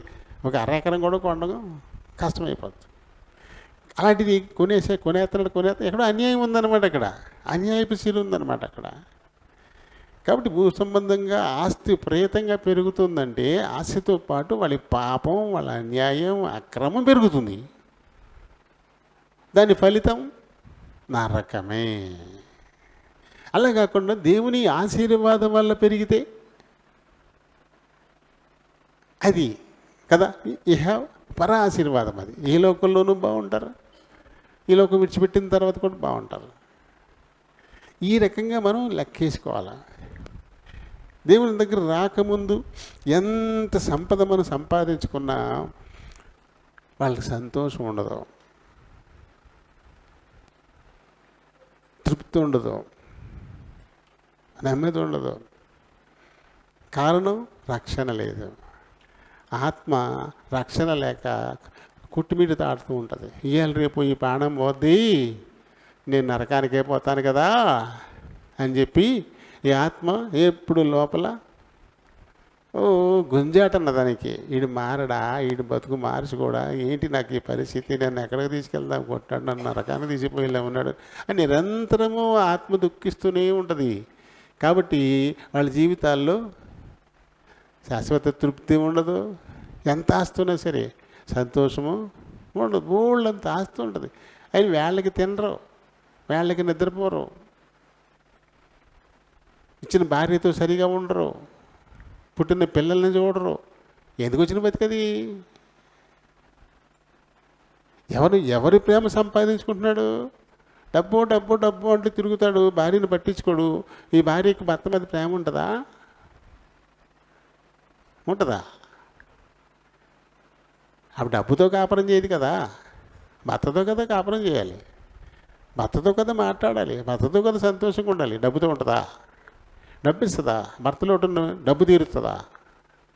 నా భార్యకు తృప్తి ఉండదు. పిల్లలు నాన్న ముఖం చూడరు, వాళ్ళు పడుకున్నాక వస్తాడు, లెక్కనే వెళ్ళిపోతాడు. అమ్మాయి నాన్న ఎలా ఉంటాడు, నాన్నేడి అని అడిగే పరిస్థితి. ఇంకా ఆ తండ్రితో ఏం పంచుకున్నారండి పిల్లలు తండ్రి మీద ప్రేమ ఉంటకి? మీ నాన్న చచ్చిపోయాడురా, చచ్చిపోయాడా, సరేలేండి అలాగా శ్మశానానికి తీసుకొచ్చేయండి, అక్కడికి వస్తానులే అంటాడు. అంతాడు. ఎందుకంటే కొడుకుగా కొరువు పెట్టే బాధ్యత ఉంది కదా, పెట్టకపోతే బాగోదు. అంతే తప్ప నాన్న చచ్చిపోయాడా అని కన్నీటి చుక్క కొడుకు ఆర్చలేడు. ఎందుకు వాళ్ళ మధ్యన ఏం అటాచ్మెంట్ ఉంది? ఆ కొడుకుకి అవసరాలు దగ్గరుండి ఆ తండ్రి ఏమైనా తీర్చాడా? ఆ బిడ్డను ఎప్పుడైనా వాడు ఏడుస్తుంటే ఓదార్చాడా? వాడి నోట్లో ఎంత ముద్దెట్టాడా? తీసుకెళ్ళని మంచి డ్రెస్ కొని పెట్టాడా? ఏమని చేశాడా? ఏముంది ఆ తండ్రితో అటాచ్మెంట్? ఆ బిడ్డకి ఇరుగు పొరుగులతో సమానం అంతే. ఈ డబ్బు ఏం చేస్తుందంటే భార్యకు దూరం చేసేస్తుంది, బిడ్డలకు దూరం చేసేస్తుంది. డబ్బు పెరిగిపోయిన తర్వాత అహంకారం పెరిగిపోయి కుటుంబీకులు ఇతర సహోదరుల్ని దూరం చేసేస్తుంది, ఇరుగు పొరుగుల్ని దూరం చేసేస్తుంది. కళ్ళు ఇక్కడికి వెళ్ళిపోతాయి, కాళ్ళ పైకి వస్తుంది, బత్తాలు ఎప్పేస్తారు, గోలిసులు వేసుకుని అలా తిరుగుతారు. మా ఐడి ఇలాగే ఉంటుంది. ఓరు బాబు వీడికి ఎంత వచ్చిందని ఒక్కడు ప్రేమించడం. ఈ డబ్బు వల్ల అన్నీ దూరం అయిపోతున్నాయి. ఏంటి, కేవలం ఈలోక సంబంధమైనటువంటి ఆలోచనలతో ధనాన్ని సంపాదించుకుంటే అన్నీ దూరం అయిపోతాయి అంతే. అది దేవుని అనుమతితో, దేవుని ఆశీర్వాదం ద్వారా సంక్రమిస్తే అందరూ బంధువులే. భార్య ప్రేమ ఉంటుంది, పిల్లల ప్రేమ ఉంటుంది, అన్నదమ్ముల ప్రేమ ఉంటుంది, తల్లిదండ్రుల ప్రేమ ఉంటుంది, బంధుమిత్రుల ప్రేమ ఉంటుంది, ఇరుగు పొరుగు వారి ప్రేమ ఉంటుంది. అందరి ప్రేమ దొరుకుతుంది. అందరికీ మంచోడు. ఆయనకి ఏమైనా అయిందంటే అల్లాడిపోతారు. ఆయన చనిపోయాడంటే ఎన్నో గుండెలు ఆగిపోతాయి. రాజశేఖర రెడ్డి గారు చచ్చిపోతే 600 మంది చచ్చిపోయారు. రాజశేఖర రెడ్డి గారు చచ్చిపోయారని 600 మంది గుళ్ళు ఆగిపోయినాయి. ఇది నమ్మాలా అని కొంతమంది అనుకోవచ్చు. నమ్మాలి. ఎందుకంటే నాకైంది ఎక్స్పీరియన్స్. టీవీలో ఆయన మీద ఒక దృశ్యాన్ని వేసి ఆయన అన్నీ మాట్లాడిన తర్వాత ఆఖరిని వెళ్ళిపోయి ఆయన ముగించేటప్పుడు ఆయన బొమ్మ వేశారు. ఆయన నమస్తే తమ్ముడు, నమస్తే ఇలా అనుకుంటా ఆ బొమ్మలా పైకి వెళ్తుంది. అప్పుడు ఒక పాట వేశారు. ఒక పాట, ఆ పాట వింటూ ఆ దృష్టిని చూసేసరికి నాకే కంగారు వచ్చేసింది. నాకే కంగారు కప్పుకుని ఆపేశాను, స్విచ్ ఆఫ్ చేసేసాను టీవీని. అది అలానే చూస్తుంటే నేను జారిపోయేలాగా అయిపోయింది అనమాట. అంత ఉంది అందులో. అలాంటిది ఆయన నుంచి మన రూపాయి సహాయం పొందిందే లేదు. ఆయన నుంచి మాకు మేలు వచ్చింది ఏమీ లేదు. ఏ ప్రభుత్వం ఉన్నా మాకు ₹1 ఒరిగేది ఉండదు. మాకు పంచదార పలుకు కూడా ఇవ్వరు, మాకు కిరసనాల చొక్క కూడా ఇవ్వరు. ఎంప్లాయీ, ఉద్యోగస్తుడు కాబట్టి ప్రభుత్వం నుంచి వచ్చేది ఏ ఒక్కటి మాకు ఉండదు. మంచి పనులు ఎవరు చేస్తున్నారు కాబట్టి వాళ్ళని అభిమానిస్తామని తప్ప వాళ్ళ నుంచి మేము లాభం పొందుతున్నామని కాదు. మా ఇంటికి ఏమి ఉండదు, మేము బళ్ళు కట్టడం తప్ప. ఇంకా ఇప్పటికి పెన్షన్ తీసుకున్నా ఇప్పటికీ నేను ట్యాక్స్ కడతాను. నాకు ఇచ్చేదే పెన్షను. దాంట్లోంచి మళ్ళీ ప్రభుత్వానికి పన్ను కడతా. మళ్ళీ ప్రభుత్వం నుంచి ఇంత వచ్చేది ఏమి ఉండదు. అది ఎవరైనా, చంద్రబాబు నాయుడు అయినా, రాజశేఖర రెడ్డి అయినా, లేదా ఇప్పుడు జగన్ అయినా, ఎవరి నుంచి అయినా మాకు ఏమి ఉండదు. ఏమి ఉండదు అసలు. మంచిగా పనిచేశారు అంటే బాగా చేశారు అని అనుకుంటాం అంతే. మంచిగా పని చేస్తున్నారు కదా, ఉంటే బాగుంటుంది లేకుండా అని కోరుకోవడం తప్పితే వేరే స్వార్థం మాకేమీ ఉండదు. అటువంటిది ఆ సీన్ చూసి నాకే గుండాగిపోయే పరిస్థితి అయిపోయింది. చాలా మొండిగా ఉంటాను, ధైర్యం. అలాంటిది ఒక పాట వచ్చింది. ఆ పాట, అందులో ఉండే సంగీతం, అది గుండెల్ని పిండేసి సంగీతం వచ్చింది. నిజంగా అది ఆ పాట వస్తూ ఉండగా ఇలా ఊపుతూ నమస్తే తమ్ముడు, నమస్తే చెల్లెమ్మ ఇలా అనుకుంటా బొమ్మలా పైకి వెళ్తుంది అనమాట. ఈ పాట వస్తుంది. ఆ సీన్ అలా చూసేసరికి గాబరైపోయింది, గుండె ఆగిపోతుందేమో అనే పరిస్థితి వచ్చి స్విచ్ ఆఫ్ చేసేసాను టీవీని. మరి మేలు పొందే వాళ్ళకి ఎలా ఉంటుంది అప్పుడు? ఏ మేలు పొందని నాకే అంత బాధ కలిగింది అంటే, ఆయన వల్ల లాభం పొందిన వాళ్ళు ఆగిపోయే గుండె మళ్ళీ కొట్టుకోవడం మొదలెట్టింది. ఆయన వల్ల ఎంతోమందికి ఉచితంగా గుండె ఆపరేషన్లు చేయించాడు, ఆరోగ్యశ్రీ పెట్టి. ఆయన వల్లే బతికిన వాళ్ళు ఎంతోమంది ఉన్నారు. ఇంకా ఆయన ఉంటాడేమో, ఇవాళ రేపు వెళ్ళి మేము చేయించుకుందాం అనుకునే వాళ్ళు ఉన్నారు. ఈయన వెళ్ళిపోయి ఇక చేయరేమో, ఆ గుండెలు ఆగిపోయినాయి. 600 మంది పైసలకు చచ్చిపోయారు. ఎందుకో మంచోడు అలా అందరి మన్ననలు పొంది కనీసం మన కోసం ఒక కన్నీటి చుక్క అవతలు కార్చేవాళ్ళగా బతకాలి. కానీ ఎంత ఉంటే మాత్రం ఎవరి మనల్ని పొందకపోతే ఎందుకు నీకు? అందుకే ధనాపేక్ష సమస్తమైన కీడులకు మూలం. డబ్బు సంపాదించుకోవద్దని నేను దేవుడు చెప్పలేదు. కానీ అది ఎలా? ఈ అపేక్ష, ఈ కోరిక ఉందే, ఈ కోరిక తీర్చుకోవడానికి అడ్డదారులు దొక్కుతారు. అది అడ్డదారులు దొక్కడం వల్ల కీడు వస్తుంది. నువ్వు ధనం సంపాదించాలని కష్టపడు. 2 పూటలు కాదు, 3 పూటలు కష్టపడు. అందరూ 400 తెచ్చుకుని ఇంట్లో పడుకుంటే 800 సంపాదించు. అప్పుడు అందరికంటే రెట్టింపు వస్తుంది నీకు. అది ఈవేళ 400, నెలకి ఎంత అవుతుంది? 12,000. అవతలోడు 12,000 సంపాదిస్తే నువ్వు 24,000 సంపాదించావు. సంవత్సరానికి ఎంత అవుతుంది అప్పుడు? 1,44,000. అవతలోడు 1,44,000 సంపాదిస్తే నువ్వు 2,88,000 సంపాదించావు. కష్టపడడం వల్ల. అలా కష్టపడి పెంచుకోవచ్చు. అందులో దేవుని భాగం మటుకు దేవునికి ఇచ్చేయాలి.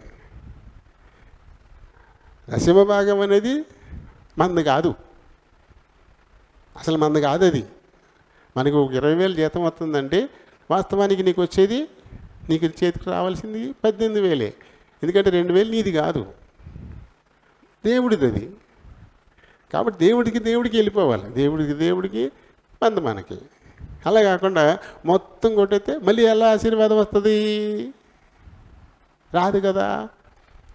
మరి మలాకి 3:8 నుంచి దేవుడు చెప్పాడుగా, మలాకితో మాట్లాడించాడు కదా. ఏం చెప్పాడు ఆయన? మనుష్యుడు దేవుని యొద్ద దొంగిలునా, మీరు నా దగ్గర దొంగిల్లారు. మళ్ళీ మీరే అడుగుతారు, ఏం దొంగిలేవు నీ దగ్గర అంటారు. దశమ భాగములు ప్రతిష్ఠిత అర్పణలు నాకు ఇవ్వకుండా దొంగిలారు. ఈ జనులు నా దగ్గర దొంగిలుతూనే ఉన్నారు, వీరు శాపగ్రస్తులు అన్నాడు ఆయన. ఆశీర్వాదం ఐశ్వర్యం ఇస్తుంది, శాపం దరిద్రం ఇస్తుంది, అంతే కదా. దేవుని చదివాం కదా మనం, యెహోవా ఆశీర్వాదము ఐశ్వర్యం ఇస్తుంది. మరి యెహోవా శాపం దరిద్రమే కదా, దరిద్రమే. ఎక్కడుంది పోలు డబ్బులు మిగిలే నాకు అనుకుంటున్నావు, అది ఏంటి? దరిద్రపు సొమ్ము, అది నీది కాదు, అన్యాయపు సొమ్ము అది. కాబట్టి అలాగే నీకు ఉపయోగపడదు. అది దేవుడు ఎలా తీసుకోవాలో ఆయనకి తెలుసు, అది తెలుసు. ఒక్క నెల ఆసుపత్రికి వెళ్ళని పరిస్థితులు ఉంటున్నాయా మనకి? ఉంటున్నాయా? ఓ సంవత్సరంలో వైద్యం కోసం ఆ కుటుంబంలో ఖర్చు పెట్టిన ఖర్చు ఎంతో లెక్కేసుకోండి ఒకసారి మీరు. మళ్ళీ ఏ రోజుకి ఆ రోజు పరగడపు అయిపోతుంది. కానీ మనకి జనవరి నెల 1వ తారీఖు మొదలుపెట్టి డిసెంబర్ 31 దాకా ఈ 365 రోజుల్లో మెడిసిన్స్ కోసం, టెస్టుల కోసం ఎన్ని డబ్బులు ఖర్చు పెట్టారో కుటుంబంలో ఒకసారి రాసి పెట్టుకోండి, మీకు తెలుస్తుంది. ఆ సంవత్సరంలో నువ్వు సంపాదించిన సంపదలో ఇది తీసేస్తే అది ఎంత అవుతుందో తెలుసా? 10% కంటే ఎక్కువైపోద్ది. ఎందుకంటే 10% దేవుడిది, నీది కాదు. దాన్ని నువ్వు కొట్టేశావు. కాబట్టి ఇప్పుడు శాపం వచ్చి కూర్చుంది. ఈ 10% దొంగిలించడం వల్ల 90% మీద పడుతుంది ఆ శాపం, 90% మీద పడుతుంది ఆ శాపం. మొత్తం పోతుంది. 90% శాపానికి గురైపోయింది. కాబట్టి అది నీకు మేలైన రీతి నీకు అది ఉపయోగపడదు. దేవుడైన యెహోవా వాక్కును శ్రద్ధగా విని ఆయన దృష్టికి న్యాయమైనది చేసి, ఆయన దృష్టికి న్యాయమైనది ఏంటి? నీ సంపాదనలో 10వ వంతు అది నాది, నీది కాదు, అది నాదే, అది నువ్వు నాకు ఇచ్చేయాల్సిందే అని దేవుడు చెప్పాడు. అది ఆయన దృష్టికి న్యాయమైనది. మనం ఏం చేస్తాం? లెక్కలు వేసుకుంటాం. నువ్వెన్ని లెక్కలు వేసుకున్నా 10% తీసేసే లెక్కేయాలి. ఆ 10% నీది కాదు. నీది కాని దాని మీద నీకేం రైట్ ఉందని నువ్వు లెక్కలేస్తావు? ఆ 10% మీద నీకు అసలు అధికారమే లేదు, అది నీది కాదు, అసలు నీది కాంది. ఏదో అత్త సొమ్ము అల్లుడి దానం అన్నట్టుగా అది చెప్తారు కదా. ఆ రకంగా మళ్ళీ కొంతమంది ఏం చెప్తారంటే ఈ దశమ భాగాన్ని పంచుతారు. వాళ్ళకో కొంత, వీళ్ళకో కొంత, వాళ్ళకో కొంత. ఆ పని కూడా నీకు కాదు. లేకపోతే ఈ దశమ భాగాలు ప్రేమ మీద పెడతామంటారు. అది నీదా? నువ్వు ప్రేమ మీద పెడతాగే నీ దాని మీద నీ పెత్తనం ఏంటి అసలు? అది దేవుడిది. అది నీ పెత్తనం 90% మీదే, ఆ 10% మీద నీ పెత్తనం లేదు. అది అసలు నీది కాదు. ఎవరి దాని మీద నువ్వేలా పెత్తనం చేస్తావు? నేను ఎలా ఒప్పుకుంటాడు దేవుడు? మనం ఒప్పుకుంటామా? మన దాని మీద ఇంకోటి వచ్చి పెత్తనం చేస్తే? తెల్లోళ్ళు ఎందుకు తరివేశారు ఈ దేశాన్ని నుంచి? ఈ దేశం మాది, మీరు మా మీద పెత్తనం చేయడం వేడురా, పండే వదిలేసా, అదే కదా. ఆంగ్లేయులను తరివేశారు. ఎందుకంటే ఇది మా దేశం, ఇది మా దేశం మీద నీ పెత్తనం ఏంటి, నీ అధికారం ఏంటి, పొమ్మన్నారు. మరి పక్కింటాడు మన ఇంట్లో పెత్తనం చేస్తే మనం ఊరుకుంటామా? ఊరుకోం కదా. మనకో న్యాయం, దేవుడికో న్యాయమనా? ఆ 10 నీది కాదు, అది దేవుడిదే. దాని మీద నీకేం పెత్తనం ఉందని? నువ్వు ప్రాణం మీద పెట్టాలనుకుంటే ఆ 90% నుంచి పెట్టు. ఇంకెవరికైనా ఏదైనా చేయాలనుకుంటే ఆ 90% నుంచి పెట్టు. 10% మటుకు అది దేవుడిదే. అది నువ్వు ఏ ఇంటికి చెందావో అది ఆ ఇంటికే చేరాలి. అంతేగాని దీన్ని మళ్ళీ ఎవరో ఉన్నారు, అక్కడ ఉన్నారు, అయ్యగారు వచ్చారు, దీన్ని దాచిపెట్టుకుని అందులోంచి వచ్చినోడికల్లా కొంచెం కొంచెం పంచడం. దేవుడి సొమ్ము నువ్వెందుకు పంచుతావు? నీకేముంది అధికారం అసలు దాని మీద? అసలు లేదు. అలా చేయకూడదు. అలా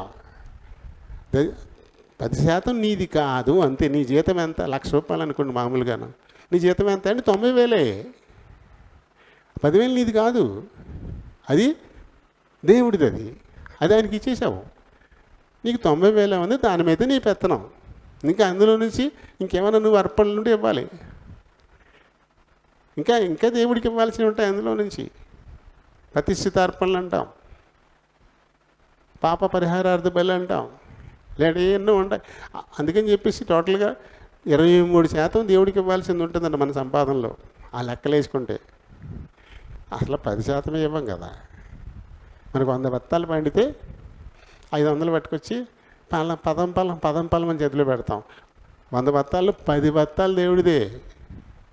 కానీ నువ్వేం చేస్తావు? బత్త అంత కూడా ఇవ్వట్లేదు. ఒక బత్త అంత కూడా. నీ ఎంత దొంగిలుతున్నావు? నిప్పులు పొయ్యిలో ఎన్ని తీసేసి బయట పారేసేయాలి. లేదు కొన్ని నిప్పులు పక్కన దాచుకుందామంటే ఏం చేస్తాయి? బాగున్నట్లు కూడా తగలబెట్టేస్తుంటాయి. పరుల సొమ్ము పాము వంటిది, నిప్పు లాంటిది. అది దేవుడి సొమ్ము, నీది కాదు. దాన్ని పట్టుకెళ్ళి నీ సొమ్ముతో పాటు ఉంచామనుకోండి, ఇది నిప్పులాగా ఏం చేస్తుంది? ఆ సొమ్ములు కూడా తినేస్తూ ఉంటుంది. నీకు ఉపయోగపడకుండా అయిపోయే పరిస్థితి అన్నమాట కదా. యాకోబు చక్కటి మొక్కుబడి చేసుకున్నాడు. ఏం మొక్కుబడి చేశాడు? మళ్ళీ చదవండి 28 ఆదికాండంలో 28వ అధ్యాయంలో ఈయన 20వ వచనం నుంచి చూద్దాం. నేను తిరిగి నా తండ్రి ఇంటికి క్షేమగా వచ్చినట్లు తోడయ్యుండి ఈ మార్గములో నన్ను కాపాడి తినుటకు ఆహారము దయచేసిన ఎడల. ఇప్పుడు దాకా నా తండ్రి అయిన అబ్రహాము దేవా, నా తండ్రి అయిన ఇసాకు దేవా అన్నాడే తప్ప తను దేవుడు అనలేదు. అయినా దేవుడు అబ్రహామును బట్టి ఇసాకును బట్టి యాకోబు కూడా వెళ్తున్నాడు. దేవుడే వెళ్తున్నాడు. యాకోబు ఏమీ కోరుకోవట్లేదు. యాకోబు ఏమీ దేవుడిని అడగట్లేదు. నా దేవుడని కూడా అనట్లేదు. ఎందుకంటే తండ్రుల యథార్థత, భయభక్తులు బిడ్డలకు కాపుదలగా అవి ఉంటాయి. తల్లిదండ్రుల యథార్థత బిడ్డలకు కాపు. అందుకే కదా 3-4 తరాల వరకు తండ్రుల దోషం కుమారుల మీదకి నేను రప్పిస్తాను. నన్ను ద్వేషిస్తే, నన్ను ప్రేమిస్తే ఆయుష్కాలం అంతా 1000 తరాల వరకు కూడా నేను కృప చూపిస్తానని దేవుడు చెప్పాడు. అంటే బిడ్డలకి శాపం వచ్చినా ఆశీర్వాదం వచ్చినా ఎవరు కారకులట? చెప్పరే. మేమే ఒప్పుకోవడం సిగ్గేస్తుందా? మనమే కదా. మరి మన పిల్లలకి ఆశీర్వాదం వచ్చినా శాపం వచ్చినా అందుకు కారణం వాళ్ళు కాదు, మనమే అని చెప్పాడు. నన్ను ప్రేమించు వారి విషయంలో 1000 తరాల వరకు కృప చూపిస్తాను. నన్ను ద్వేషించి వారి విషయంలో 3-4 తరాల వరకు తండ్రుల దోషము కుమారుల మీదకి అలా రప్పిస్తూ ఉండేవాడు. దేవునికి ఇవ్వకుండా నువ్వు దొంగిలించి శాపాన్ని తెచ్చిపెట్టుకుంటుంటే ఆ శాపం 3-4 తరాల దాకా వెళ్తుందంట. చూడండి మరి ఆ స్థితి ఈ తరంలో ఇచ్చింది ఉత్తరానికి ఉంటుందా ఉండదు చెప్పలేం. ఏమిటి తగలబెట్టేస్తారు. ఆ తర్వాత మళ్ళీ కొట్టుకోండే. శాపం మాత్రం వద్దన్నా 3-4 తరాలు అంటు పెట్టుకుని వచ్చేద్దంట.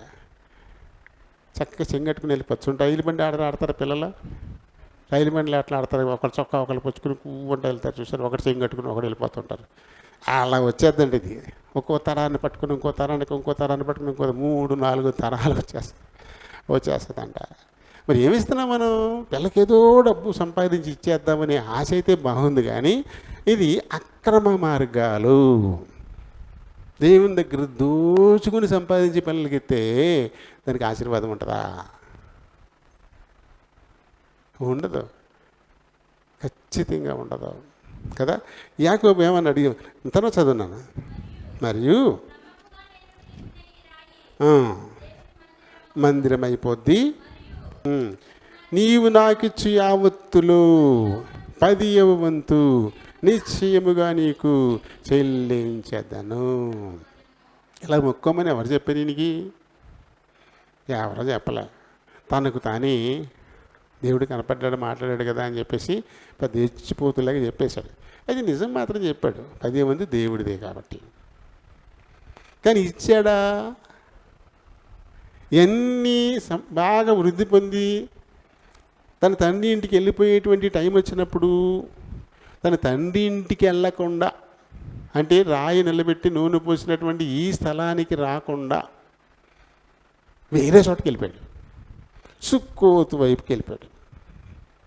వెళ్ళిపోయి అక్కడేమో కాపురం ఉండడానికి ఇల్లు కట్టేసుకొని ఈ మందలకన్నీ పాకలేసేసి అక్కడ ఒక బలిపీఠం కూడా కట్టేసి, ఏంటి మొక్కుబడి ఏంటి, నేను స్తంభముగా నిలిపినటువంటి రాయి నీకు మందిరం అవుతుంది, నువ్వు నాకు ఇచ్చిన దాంట్లో 10వ వంతు నేను ఇక్కడ నీకు చెల్లిస్తాను అని అనేసాడు.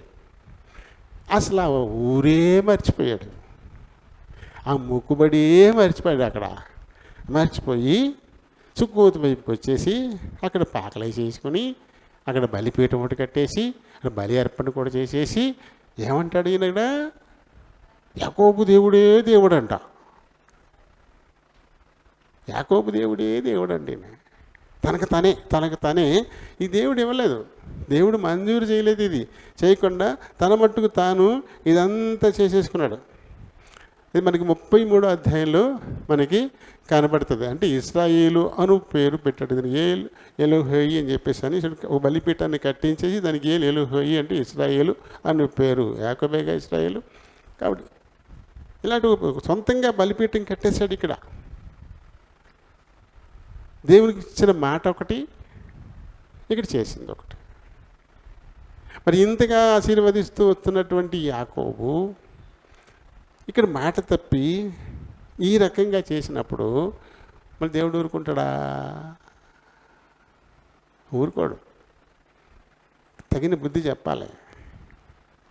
ఇది ఎక్కడైతే మకాం పెట్టాడో అక్కడ మొత్తం మీద ఒక 2-3 ఏళ్ళ పాటు ఉండిపోయాడు. ఇక్కడ వెంటనే మర్నాటికి ఏం జరిగిపోదు, ఉండిపోయాడు. ఉండిపోయిన తర్వాత ఒక సమస్య తీసుకొచ్చాడు. అక్కడ ఒక సమస్య, కూతురే సమస్య అయిపోయింది. అక్కడ దీన ఎవరిని ఎలా ఉపయోగించుకుంటాడో, యాకోబుకు బుద్ధి చెప్పడానికి ప్రాబ్లం దీనా మీదకి వచ్చింది, కూతురు మీదకి వచ్చింది. అదే తండ్రుల దోషము కుమారుల మీదకి కూతుర్ల మీదకి 3-4 తరాలు వచ్చింది. ఆ ఊర్లో ఓ డబ్బున్నాడు ఈ అమ్మాయిని, దీనా అనే అమ్మాయిని చూసి చెర్రపట్టి అమ్మాయిని పాడు చేశాడు. ఎవరు కారకులు తిరిగి? దీనన్నా కాదు, అది యాకోబు దోషమేది, యాకోబు పాపమే. ఇంకా ఈ సమస్య అలా పెరిగిపోయింది. ఈ దీనా అన్న ఆడు పళ్ళు ఊరేసాడు. నా చెల్లిని ఇలా చేస్తారు వీళ్ళు, చూడండి ఏం చేస్తాను ఆయన పెట్టేసి మొత్తం మభ్యపెట్టే ఊరందరినీ, పురుషులందరినీ చంపేశారు, స్త్రీలను చెరపట్టేశారు, కొల్లగొట్టేశారు ఏకంగా ఊరిని వీళ్ళు. మరి ఈ చుట్టుపక్కల వాళ్ళు ఊరుకుంటే ఎవడో ఎక్కడి నుంచో పొరుగురోడు ఇక్కడికి వచ్చి ఆ ఊరిని నాశనం చేశాడు, రేపొద్దున మనమే పెడతాడు అని చెప్పేసి మొత్తం అందరూ ఏకమైపోయి వచ్చేస్తారు కదా. ఏకమైపోయి వచ్చేస్తే ఏమైపోతాడు యాకోబు? ఓ పొరుగురుడు ఏమైపోతాడు? గిలగిల్లాడిపోయాడు యాకోబు, ప్రాణం గిలగిల్లాడిపోయింది. అయ్యో బాబో ఏంటి లాంటి ఎందుకు వచ్చింది ఈ పరిస్థితి? ఎందుకు వచ్చింది? తన దోషమే. తను ఏ మొక్కుబడి చేసుకున్నాడు, అది వదిలేసి తన ఇష్టానికి తను వెళ్ళిపోయి తన ఇష్టానికి పాకలై చేసుకుని బలిపీఠం కట్టేసుకుని ఇవన్నీ చేసేసుకున్నాడు. ఊరుకుంటాడు దేవుడు? ప్రాణం మీదకి వచ్చింది. అప్పుడు అంటాడు 35వ అధ్యాయంలో మనకి కనపడుతుంది, నిన్ను ఇక్కడికి ఎవరు రమ్మన్నాడు? నువ్వు ఇచ్చిన మాట ఏంటి? బేతేల్లో ఏమిచ్చావు నువ్వు? ఓ స్తంభాన్ని నిలబెట్టావా? నూనె పోసావా? అది మందిరం అవుతుందన్నావా? 10వ భాగాలు నాకు ఇస్తానన్నావా? ఆ ఊసే మర్చిపోయి నీ ఇష్టానికి సుక్కోదికి వచ్చేసి ఇక్కడ ఇల్లు కట్టుకుంటావా, పాకలేసుకుంటావా, ఇదేమైనా నీకు నేను ఇచ్చానని చెప్పానా? వేసుకుంటావా? అందుకే వచ్చింది తిప్పలు. పో, లే, బయలుదేరు. నువ్వు వేసుకున్న ఇల్లు పాకలు ఎన్ని వదిలేయి. ఎక్కడ నువ్వు నూనె పోసి మొక్కుబడి చేసుకున్నావు అక్కడికి వెళ్ళు. అక్కడికి వెళ్ళే ముందు ఇక్కడ అంటించుకున్నదంతా కడుక్కోవాలా, శుభ్రం చేసుకోండి, శుద్ధి చేసుకోండి. 35వ అధ్యాయంలో మనకి ఇది కనబడుతుంది. ఇందులో మనకి కనబడుతుంది. చూడండి, 3వ వచనాన్ని చదువుదాం. పారేసి మిమ్మును మీరు శుచిపరచుకొని మీ వస్త్రాలను మార్చుకొనుడి, బేతేలుకు వెళదాం. ఇప్పుడు వచ్చింది బుద్ధి. ఇప్పటి వరకు ఇక్కడిక్కడ ఏమేమైతే ఉన్నాయో ఇవన్నీ తీసేయండి, మొత్తం అన్నీ తీసిపారేయండి.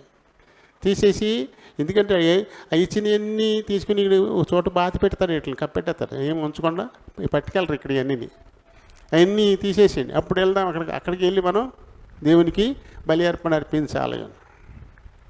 చూడండి, ఇక్కడ యాకోబు ద్వారానే ఆశీర్వాదం లాభానికి వస్తే, యాకోబు ద్వారానే పాపం కూడా తన మీదకి వస్తుంది. తన మీదకే వచ్చింది. ఇప్పుడు తను చేసినటువంటి తప్పు తన మీదకి, తన కుటుంబం మీదకి వచ్చి, నెత్తి మీదకి వచ్చి కూర్చుంది. ఇవన్నీ వదిలేయాల్సి వచ్చింది. వేసుకున్న ఇల్లు వదిలేయాలి, పాకలు వదిలేయాలి, బలిపీఠం మొత్తం వదిలేసేయాలి. అప్పటి వరకు వీళ్ళ దగ్గర ఏమేమి ఉన్నాయి అన్నీ కూడా తీసేయాలి.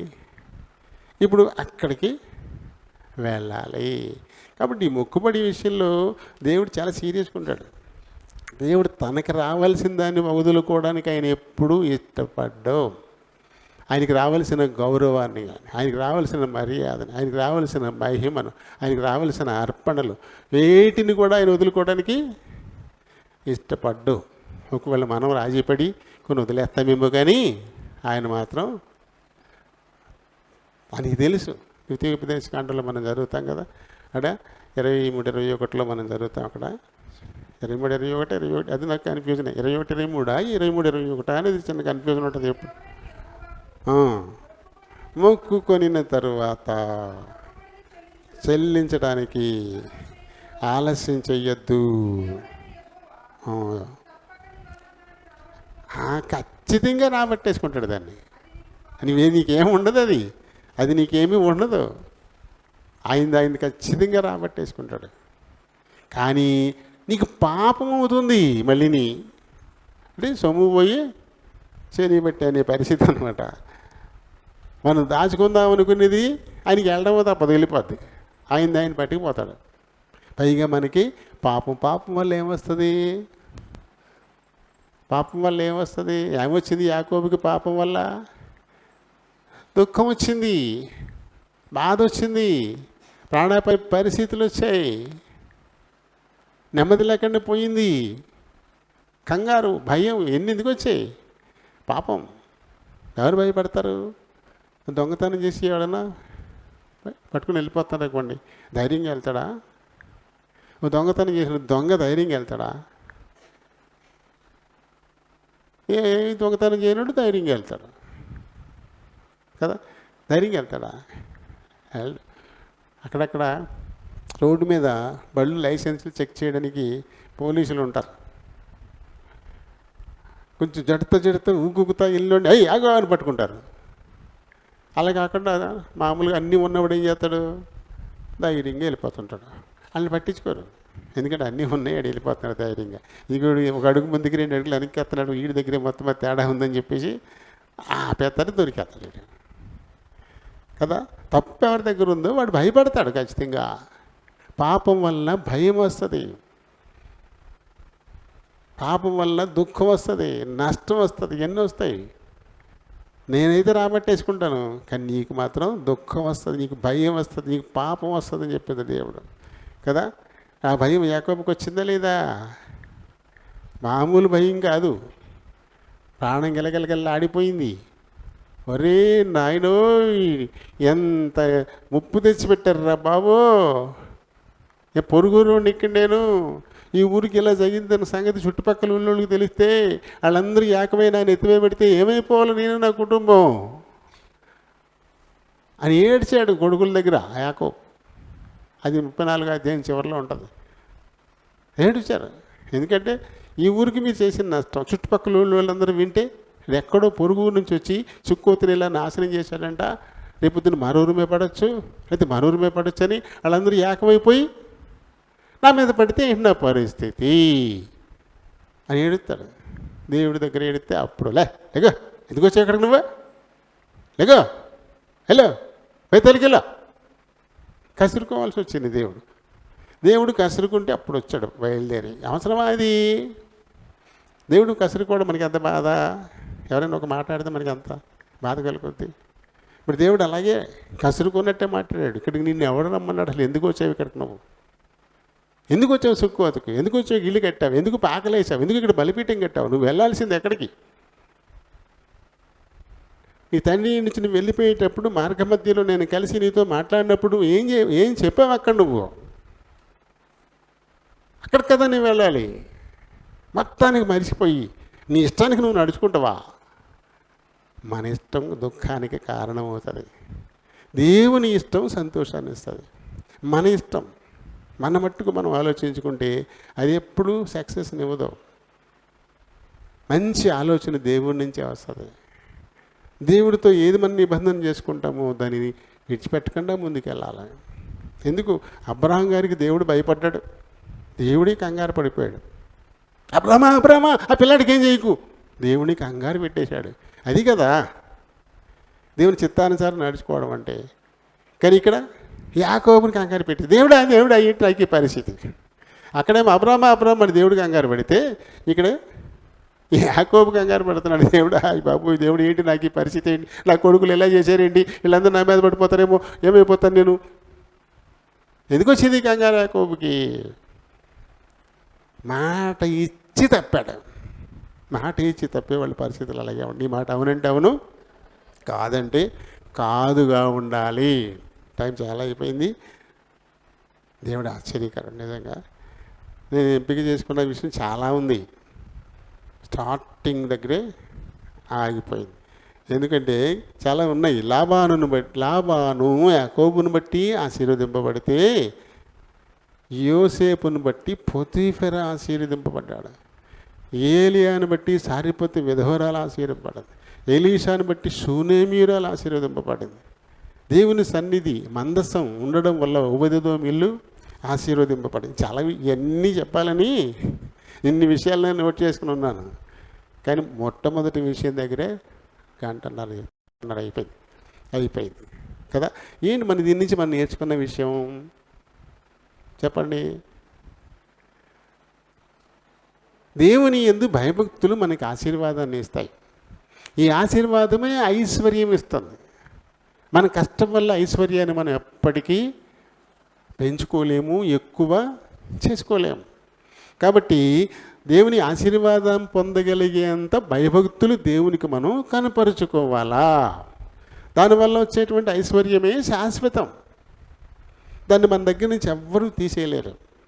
దేవుని యందు భయభక్తులు లేకుండా ఈ లోక సంబంధంగా నీవెంత సంపాదించుకున్నా దానివల్ల నీకు భయం వస్తుందే తప్ప సంతోషము, ఆనందము, ధైర్యం అయితే ఉండవు. ఎప్పుడు ఎవరు దాడి చేసి పట్టుకెళ్ళిపోతారో, ఎవరు దాడి చేసి జైల్లో పెడతారో, ఇలాంటి భయమే. ఇప్పుడు నేనున్నాను, నాకు వచ్చే డబ్బులన్నీ యథార్థంగా నాకు వచ్చేది అకౌంట్లో పడతాయి, పెన్షన్. అంతకుమించి ₹1 అదనపు ఆదాయం నాకేమీ ఉండదు. నాకేం భయం ఉంటుంది, ఎవడొచ్చి దాడి చేస్తారు నా మీద. తెరిచిన పుస్తకం. అది అన్యాయపు సంపద ఉందనుకోండి, బితుకుమంటూ ఉండాలి. ఏమో ఎప్పుడు ఏసీబీ వాళ్ళు వస్తారో, ఎప్పుడు దాడి చేస్తారో, ఎప్పుడు ఇలాంటివన్నీ ఉంటాయి. అన్యాయపు సొమ్ము వల్ల సంతోషం ఉండదు, భయమే, ఆందోళన, కంగారు, ధైర్యం ఉండదు, నిద్ర పట్టదు. 2 రకాల భయాలు. సొమ్ము ఉంది కాబట్టి ఏది దొంగకూడదు, పీకమే కత్తిట్టి మొత్తం పట్టిపోతాడు. పీకమే కత్తిట్టి పట్టిపోతే పోలీస్ స్టేషన్లో కంప్లైంట్ ఇస్తా కూడా ఉండదు. ఎందుకంటే సొమ్ము ఎలా సంపాదించామని అడిగితే ఏం చెప్పాలా? చూసారా అన్యాయపు సొమ్ముతో ఎలా ఉంది పరిస్థితి. దొంగోడు ఎత్తుకెళ్ళిపోయినా పోలీస్ స్టేషన్లో కంప్లైంట్ కూడా ఇవ్వలేము. ఆ దొంగోడికి బాగా తెలుసు, వీడు బాగా సంపాదించాడు అన్యాయంగానే, వీడి దగ్గర ఏం పెట్టుకెళ్ళిపోయినా కంప్లైంట్ కూడా ఇవ్వడీడు అని చెప్పేసి వచ్చేస్తారు. శుభ్రంగా పట్టపగలు చుట్టాలు వచ్చినట్టు వచ్చి ఇంట్లోకి వెళ్ళి కత్తి పీకమై పెట్టి మొత్తం దూసుకెళ్ళిపోతున్నారు. పాలకొల్లో మధ్యాహ్నం 2 గంటలకు చేశారు ఆ పని. ఎక్కడ అంటే గోపురం వీధి అంటే పాలకొల్లు నడిబొడ్డు. పాలకొల్లు నడిబొడ్డు గోపురం వీధి అంటే నిత్యము జనసంధానం బాగా ఎక్కువ ఉంటుంది అక్కడ. ఆ వీధిలోనే జీపేస్కి వచ్చేసారు. పక్కీళ్ళు తలుపు కొట్టారు, అక్కడ తలుపు తీశారు. చుట్టాలు ఎన్నిట్లో లోనికి వెళ్ళిపోయారు. ఈ తలుపు మూసేశారు, పీకమ కత్తి పెట్టేశారు. తాళాలు లేకుండా చెప్పన్నారు, లేకపోతే అయిపోతా ఉన్నారు. అక్కడ తాళాలు ఇచ్చేసాడు. మొత్తం బీరువా తీసి నాగలు డబ్బు అన్నీ మూట కట్టుకుని చుట్టాలు భోంచేసి వెళ్ళిపోయినట్టు చక్కగా వచ్చేసి జీపేస్కి వెళ్ళిపోయారు. అంతే. మధ్యాహ్నం 2 గంటలు జరిగింది ఇది పాలకొల్లో. అలా చేస్తున్నారు. మరి అన్యాయ సంపద సంపాదించుకున్నట్టు కంప్లైంట్ ఇస్తాడా? వదిలేండి బాబు, కంప్లైంట్ వద్దు. కంప్లైంట్ ఇచ్చిన కాడి నుంచి ఇప్పుడు అలా వచ్చి కూర్చున్నారంటే మొత్తం అన్నీ పోయింది ఏదో పోయిందిలే అని నోరు మూసుకుని ఊరుకునే పరిస్థితులు. అన్యాయపు సంపద నీకు ఇచ్చేది భయమే. దేవుని ఆశీర్వాదంతో నువ్వు సంపాదించుకునే సంపద నీకు ధైర్యం ఇస్తుంది, ఆనందం ఇస్తుంది, తృప్తినిస్తుంది కదా. అందుకని యెహోవా ఆశీర్వాదం ఇచ్చే ఐశ్వర్యం చాలా గొప్పది. అది నరుడు కష్టపడి సంపాదించుకునేది కాదు, దేవుని యందు భయభక్తులు కలిగి ఉండడం వల్ల సంపాదించుకునేది. అటువంటివన్నీ ఎవరు మోసం చేయలేరు. లాభాన్ని ఎంత మోసం చేయాలనుకున్నా అంతగా ఎదిగిపోయాడు యాకోబు. కారణం దేవుని ఆశీర్వాదం. దేవుని ఆశీర్వాదం. కాబట్టి మనం ప్రయాసపడాల్సింది పిల్లలకి దేవుని ఆశీర్వాదాలు అందించడానికి, కానీ ఆస్తులు కాదు. దేవుని ఆశీర్వాదాలు పిల్లలకి అందేలా మనం నడుచుకోవాలి. మనం భయభక్తులు కలిగి ఉండాలి. మన పిల్లలకి అది నేర్పించాలి. దేవుని ఆశీర్వాదం వాళ్ళు పొందేలా వాళ్ళని కూడా మనం ప్రిపేర్ చేయాలి. అలా ఎప్పుడు చేస్తామో అది శాశ్వతమైనటువంటి ఆశీర్వాదం, శాశ్వతమైనటువంటి ఆస్తి, శాశ్వతమైనటువంటి సంపద. అందుకు భయం అనేది ఉండదు, సంతృప్తి, ఆనందం కదా. మరి దేవుడి మాటలు దీవించిన గాక. తీతు 3వ అధ్యాయం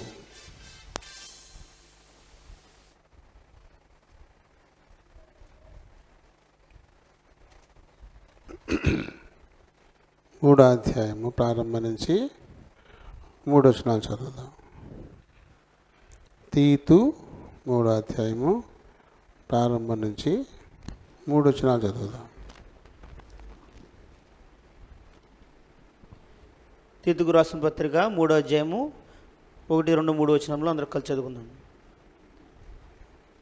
అధిపతులకును అధికారులకును లోబడి విధేయులుగా ఉండవలననియు, ప్రతి సత్కార్యము చేయుటకు సిద్ధపడి ఉండవలననియు, మనుషులందరి ఎడల సంపూర్ణమైన సాత్వికమును కనుపరచుచు, ఎవరిని దూషింపక జగడమాడని వారును శాంతులునై ఉండవలననియు వారికి జ్ఞాపకము చేయుము. ఎందుకనగా మనము కూడా మునుపు అవివేకులమును అవిధేయులమును మోసపోయిన వారమును నానా విధములైన దురాశలకును భోగములకును దాసులమనై ఉండి దుష్టత్వము నందును అసూయందును కాలము గడుపుచు అసహ్యులమై ఒకరినొకడు ద్వేషించుచూ ఉంటిమి. కానీ దేవుడు తన పరిశుద్ధ వాక్యమును మన వినికిడిలో దీవించునుగాక. ఆమెన్. చిన్న ప్రార్థన చెప్పుకుందాం. కనికర సంపన్నుడా, వందనాలు, స్తోత్రాలు. మరొక మారు నీ కృపాసన యొద్దకు వస్తున్నాం నైనా. నీ బలలో పాలు పొందడానికి మేము ఏ రీతి అర్హత కలిగి ఉండాలో నేర్చుకోవాలని ఆశపడుతున్నాం. ఈ లేఖనాన్ని దీవించండి. ఈ లేఖనాన్ని బట్టి కొద్ది నిమిషాలు నన్ను బలపరచండి నాయనా. మీరే మాట్లాడుకోండి. చర్చబడిన వారిని కూడా మీ చేతులకు అప్పగించుకుంటూ ప్రభువైన యేసునామమున అడిగి వేడుకుంటున్నాను మా పరమ తండ్రి. ఆమేన్. Praise the lord. ప్రభు దేహంలోనూ మరి రక్తంలోనూ మనం పాలు పొందడానికై ఇప్పుడు సిద్ధపడబోతూ ఉన్నాం. మన పితరుడు పౌలు మరి తీతుకు మరి రాస్తూ సంఘానికి ఈ విషయాలు జ్ఞాపకం చేయమంటూ ఆయన చెప్తున్నాడు. ఏంటి ఆ విషయం? అందరం కూడా మరి అధిపతులకు అధికారులకు మన లోబడి విధేయులుగా ఉండాలి. ఎందుకంటే అధికారం అనేది దేవుడిది. ఆయన ఎవరికి ఇస్తే వాళ్ళు దాన్ని అమలు చేస్తూ ఉంటారు. దేవుడి ఇస్తే కానీ వాళ్ళకి అధికారం రాలేదు. అలాగే ఇప్పుడు నీకు నిలబడి మాట్లాడేటువంటి అవకాశం దేవుడే నాకు ఇచ్చాడు కాబట్టి ఇక నిలబడి మాట్లాడుతున్నాను, కానీ లేకపోతే నాకు అర్హత ఉండదు కదా. కాబట్టి అధికారులకు మనం విధేయులమై ఉండాలి. ఆ తర్వాత ప్రతి సత్కార్యము చేయుటకు సిద్ధపడి ఉండవలెననియు అంటాడు. ప్రతి మంచి పని, మంచిది అనేటువంటి పని చేయడానికి ఎప్పుడూ విశ్వాసులు సిద్ధంగా ఉండాల. యేసు ప్రభు మంచి పని చేయడానికి ఆయన సిద్ధపడ్డాడు. అందుకొరకు ఆయనకున్నటువంటి వాటన్నిటినీ కూడా వదిలేసుకుని రిక్తుడైపోయాడు. ఒక మంచి పని అంటే ఒక ఆత్మ రక్షింపబడితే పరలోకంలో గొప్ప విందే జరుగుతుందంట. కాబట్టి ఎన్నో ఆత్మలను రక్షించడం అంటే అది చాలా మంచి పని కదా. అలాంటి మంచి పని చేయడానికి ఆయన తన దైవత్వాన్ని వదులుకోవాల్సి వచ్చింది, వదిలేసుకున్నాడు. మనిషిలాగా మారిపోయాడు, దరిద్రుడైపోయాడు, శిలువ మరణం నొందినంతగా తగ్గించుకున్నాడు, రిక్తుడైపోయాడు. ఎందుకోసం? ఓ మంచి పని చేయడానికి. అలాగే విశ్వాసులు కూడా ఓ మంచి పని చేయడానికి దేన్నైనా త్యాగం చేయడానికి సిద్ధపడాలి. ఆ చేసే పని మంచిది అయితే దానికోసం, లేకపోతే ఏమవుతారు? వాళ్ళు స్వార్థపరులు అవుతారు. మంచి పని అంటే ఇష్టం లేదు వాళ్ళకి. దేవుడు మంచోడు కాబట్టి ఆయన మంచితనంలో మనకి పాలు లేకుండా అయిపోతుంది కదా. ప్రతి మంచి పని చేయడానికి అంటే సత్కార్యం అంటే మంచి పని అని అర్థం. సత్క్రియ, సత్కార్యం, మంచి పని అని అర్థం అన్నమాట. ఏమంటాడు ఆయన? మనుషులందరి ఎడల సంపూర్ణమైన సాత్వికం, సాత్వికం అనే పదం పెట్టాడు. అంటే ఇతరుల మీద మనం ఏ కంప్లైంట్ ఇవ్వకుండా వాళ్ళు ఏం చేసినా మౌనంగా అలా భరించుకుంటూ మన పని మనం చేయాలంతే. మోషే బహు సాత్వికుడని బిరుదు పొందాడు. కారణం ఏంటి? ఇజ్రాయేలీయులను ఐగుప్తు నుంచి కానానుకు నడిపించే పని మోషేకి దేవుడు అప్పచెప్పాడు. అయితే చాలా సమస్యలు ఎదురయ్యాయి. ఎవరిని నడిపించడానికి పంపించాడు దేవుడు? వాళ్ళే తిరుగుబాటు చేశారు, వాళ్ళే రాళ్ళతో కొట్టి చంపాలనుకున్నారు. దాంతో ఏం పని ఆగిపోయలే, మొరాయించలే, దేవుడికి ఏ కంప్లైంటు చేయలేదు. పైగా వాళ్ళ తరపున మాట్లాడాడు కదా. అలానే విశ్వాసి కూడా ఉండాలంట, సాత్వికంగా నడుచుకోవాలంటాడు. ఎవరిని దూషింపక, జగడమాడక శాంతులై ఉండాలంట. ఎవరిని దూషించకూడదు, ఎవరితోటి దెబ్బలాడకూడదు, శాంతం వహించి మనం ఉండాలంట కదా. శాంతం వహించాలంటాడు. ఈ విషయాన్ని వారికి జ్ఞాపకం చేయండి, ఈ విషయాన్ని వారికి జ్ఞాపకం చేయండి. ఎందుకంటే రీజన్ కూడా చెప్పాడు. ఎందుకు ఈ విషయాన్ని జ్ఞాపకం చేయాలి?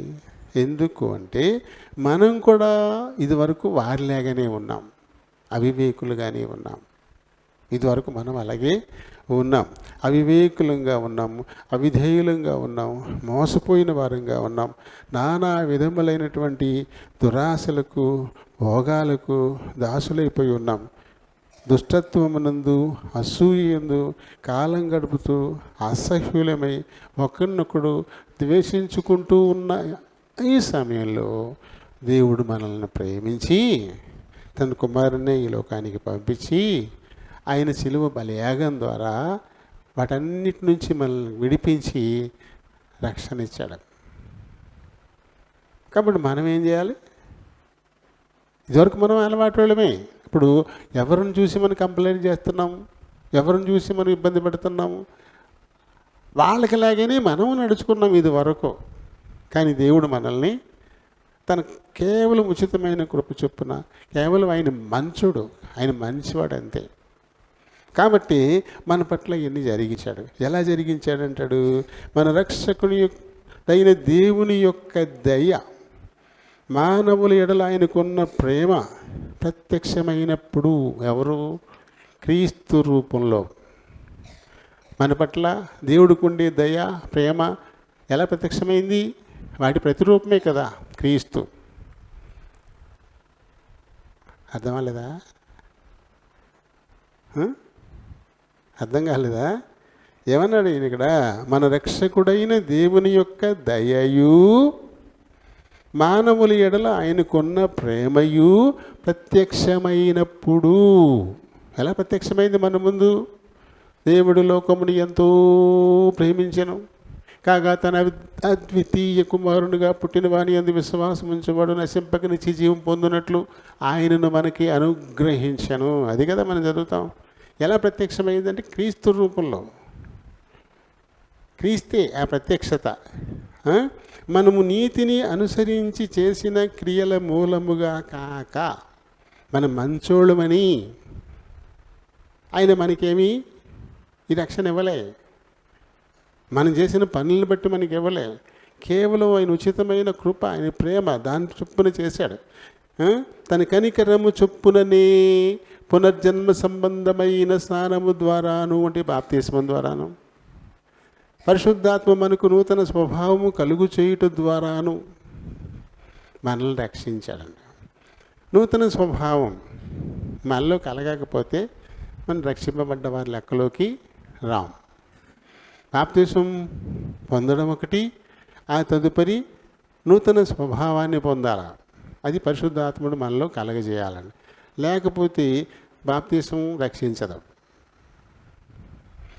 రెండు భాగాల కింద ఉంది రక్షణ అనేది. బాప్తిసం పొందాలి, ఆ తర్వాత పరిశుద్ధాత్మ దేవుడు మనలో నూతన స్వభావాన్ని కలిగించాలి. ఈ రెండు జరిగితేనే మనం రక్షింపబడతాం.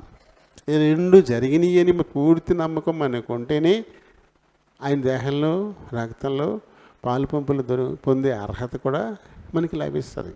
ఉట్టి బాప్తిసం చాలదు, నీ స్వభావం మారాలి. పరిశుద్ధాత్ముడు నూతన స్వభావాన్ని నీలో పుట్టించుండాలా.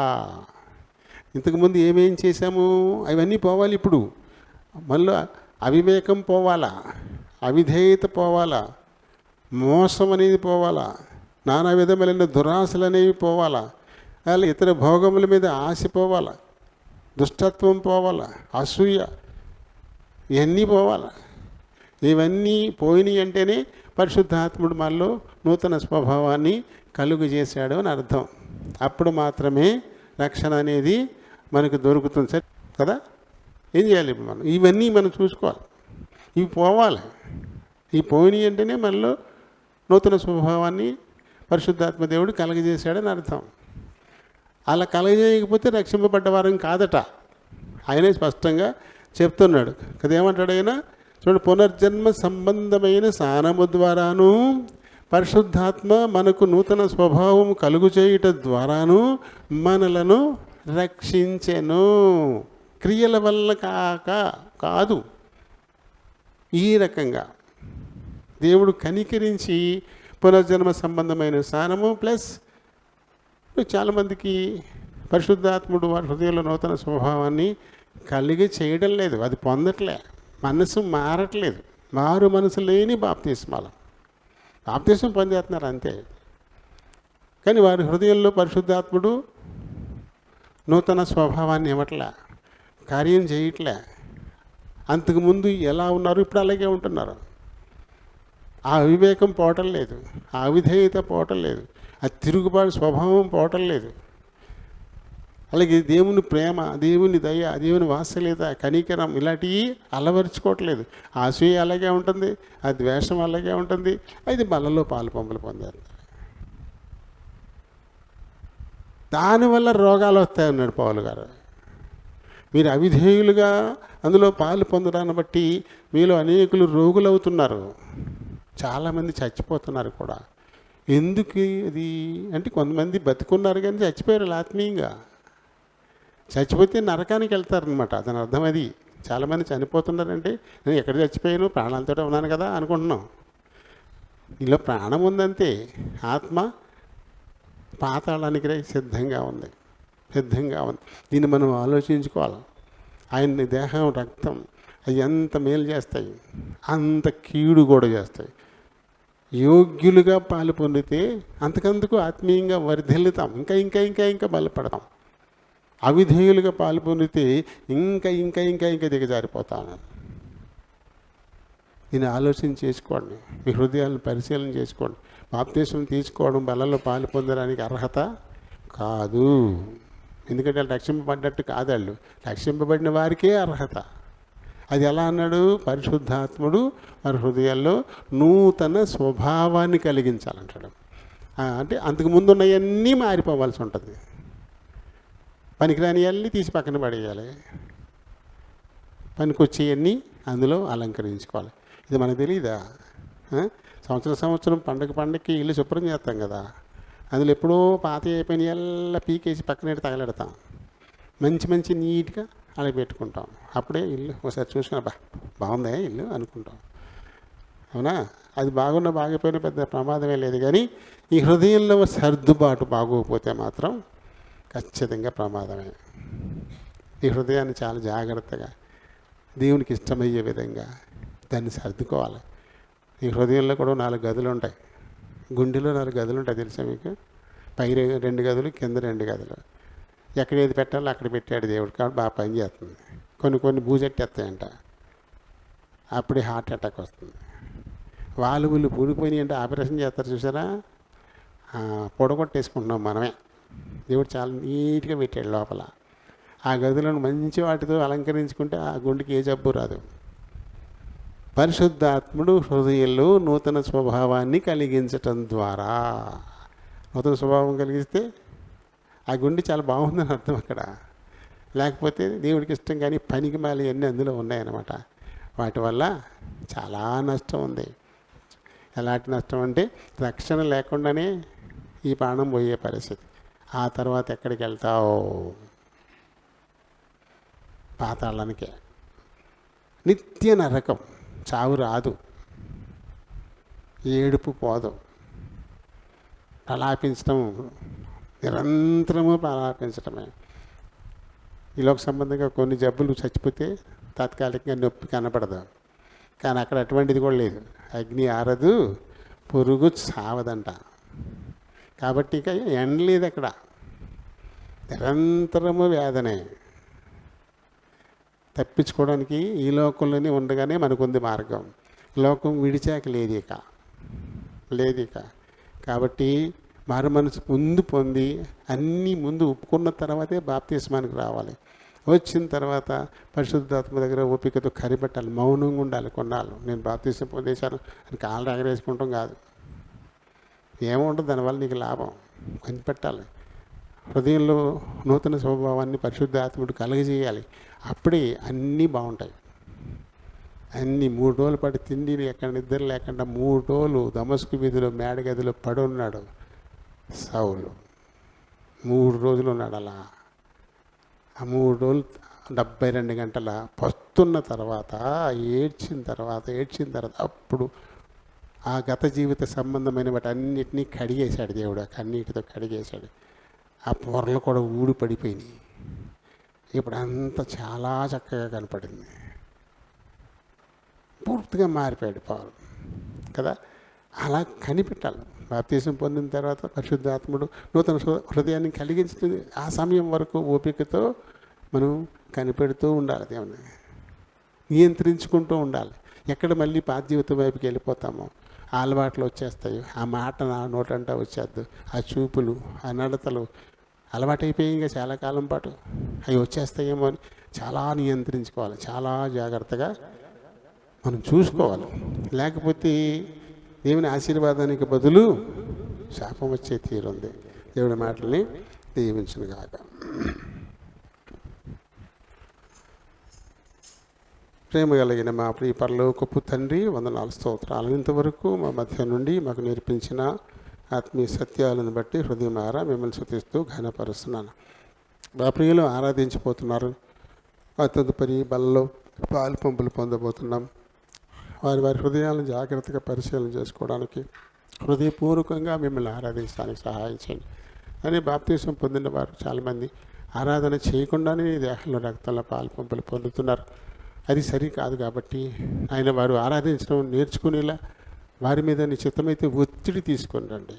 వారిని బలపరిచి 1-2 మాటలు వారి నోటి వెంట బయటకు వచ్చేలా ధైర్యపరచమని మీ చేతులకు అప్పగించుకుంటూ ప్రభువైన యేసు నామమున అడిగి వేడుకుంటున్నాను మా పరమ తండ్రి. ఆమేన్.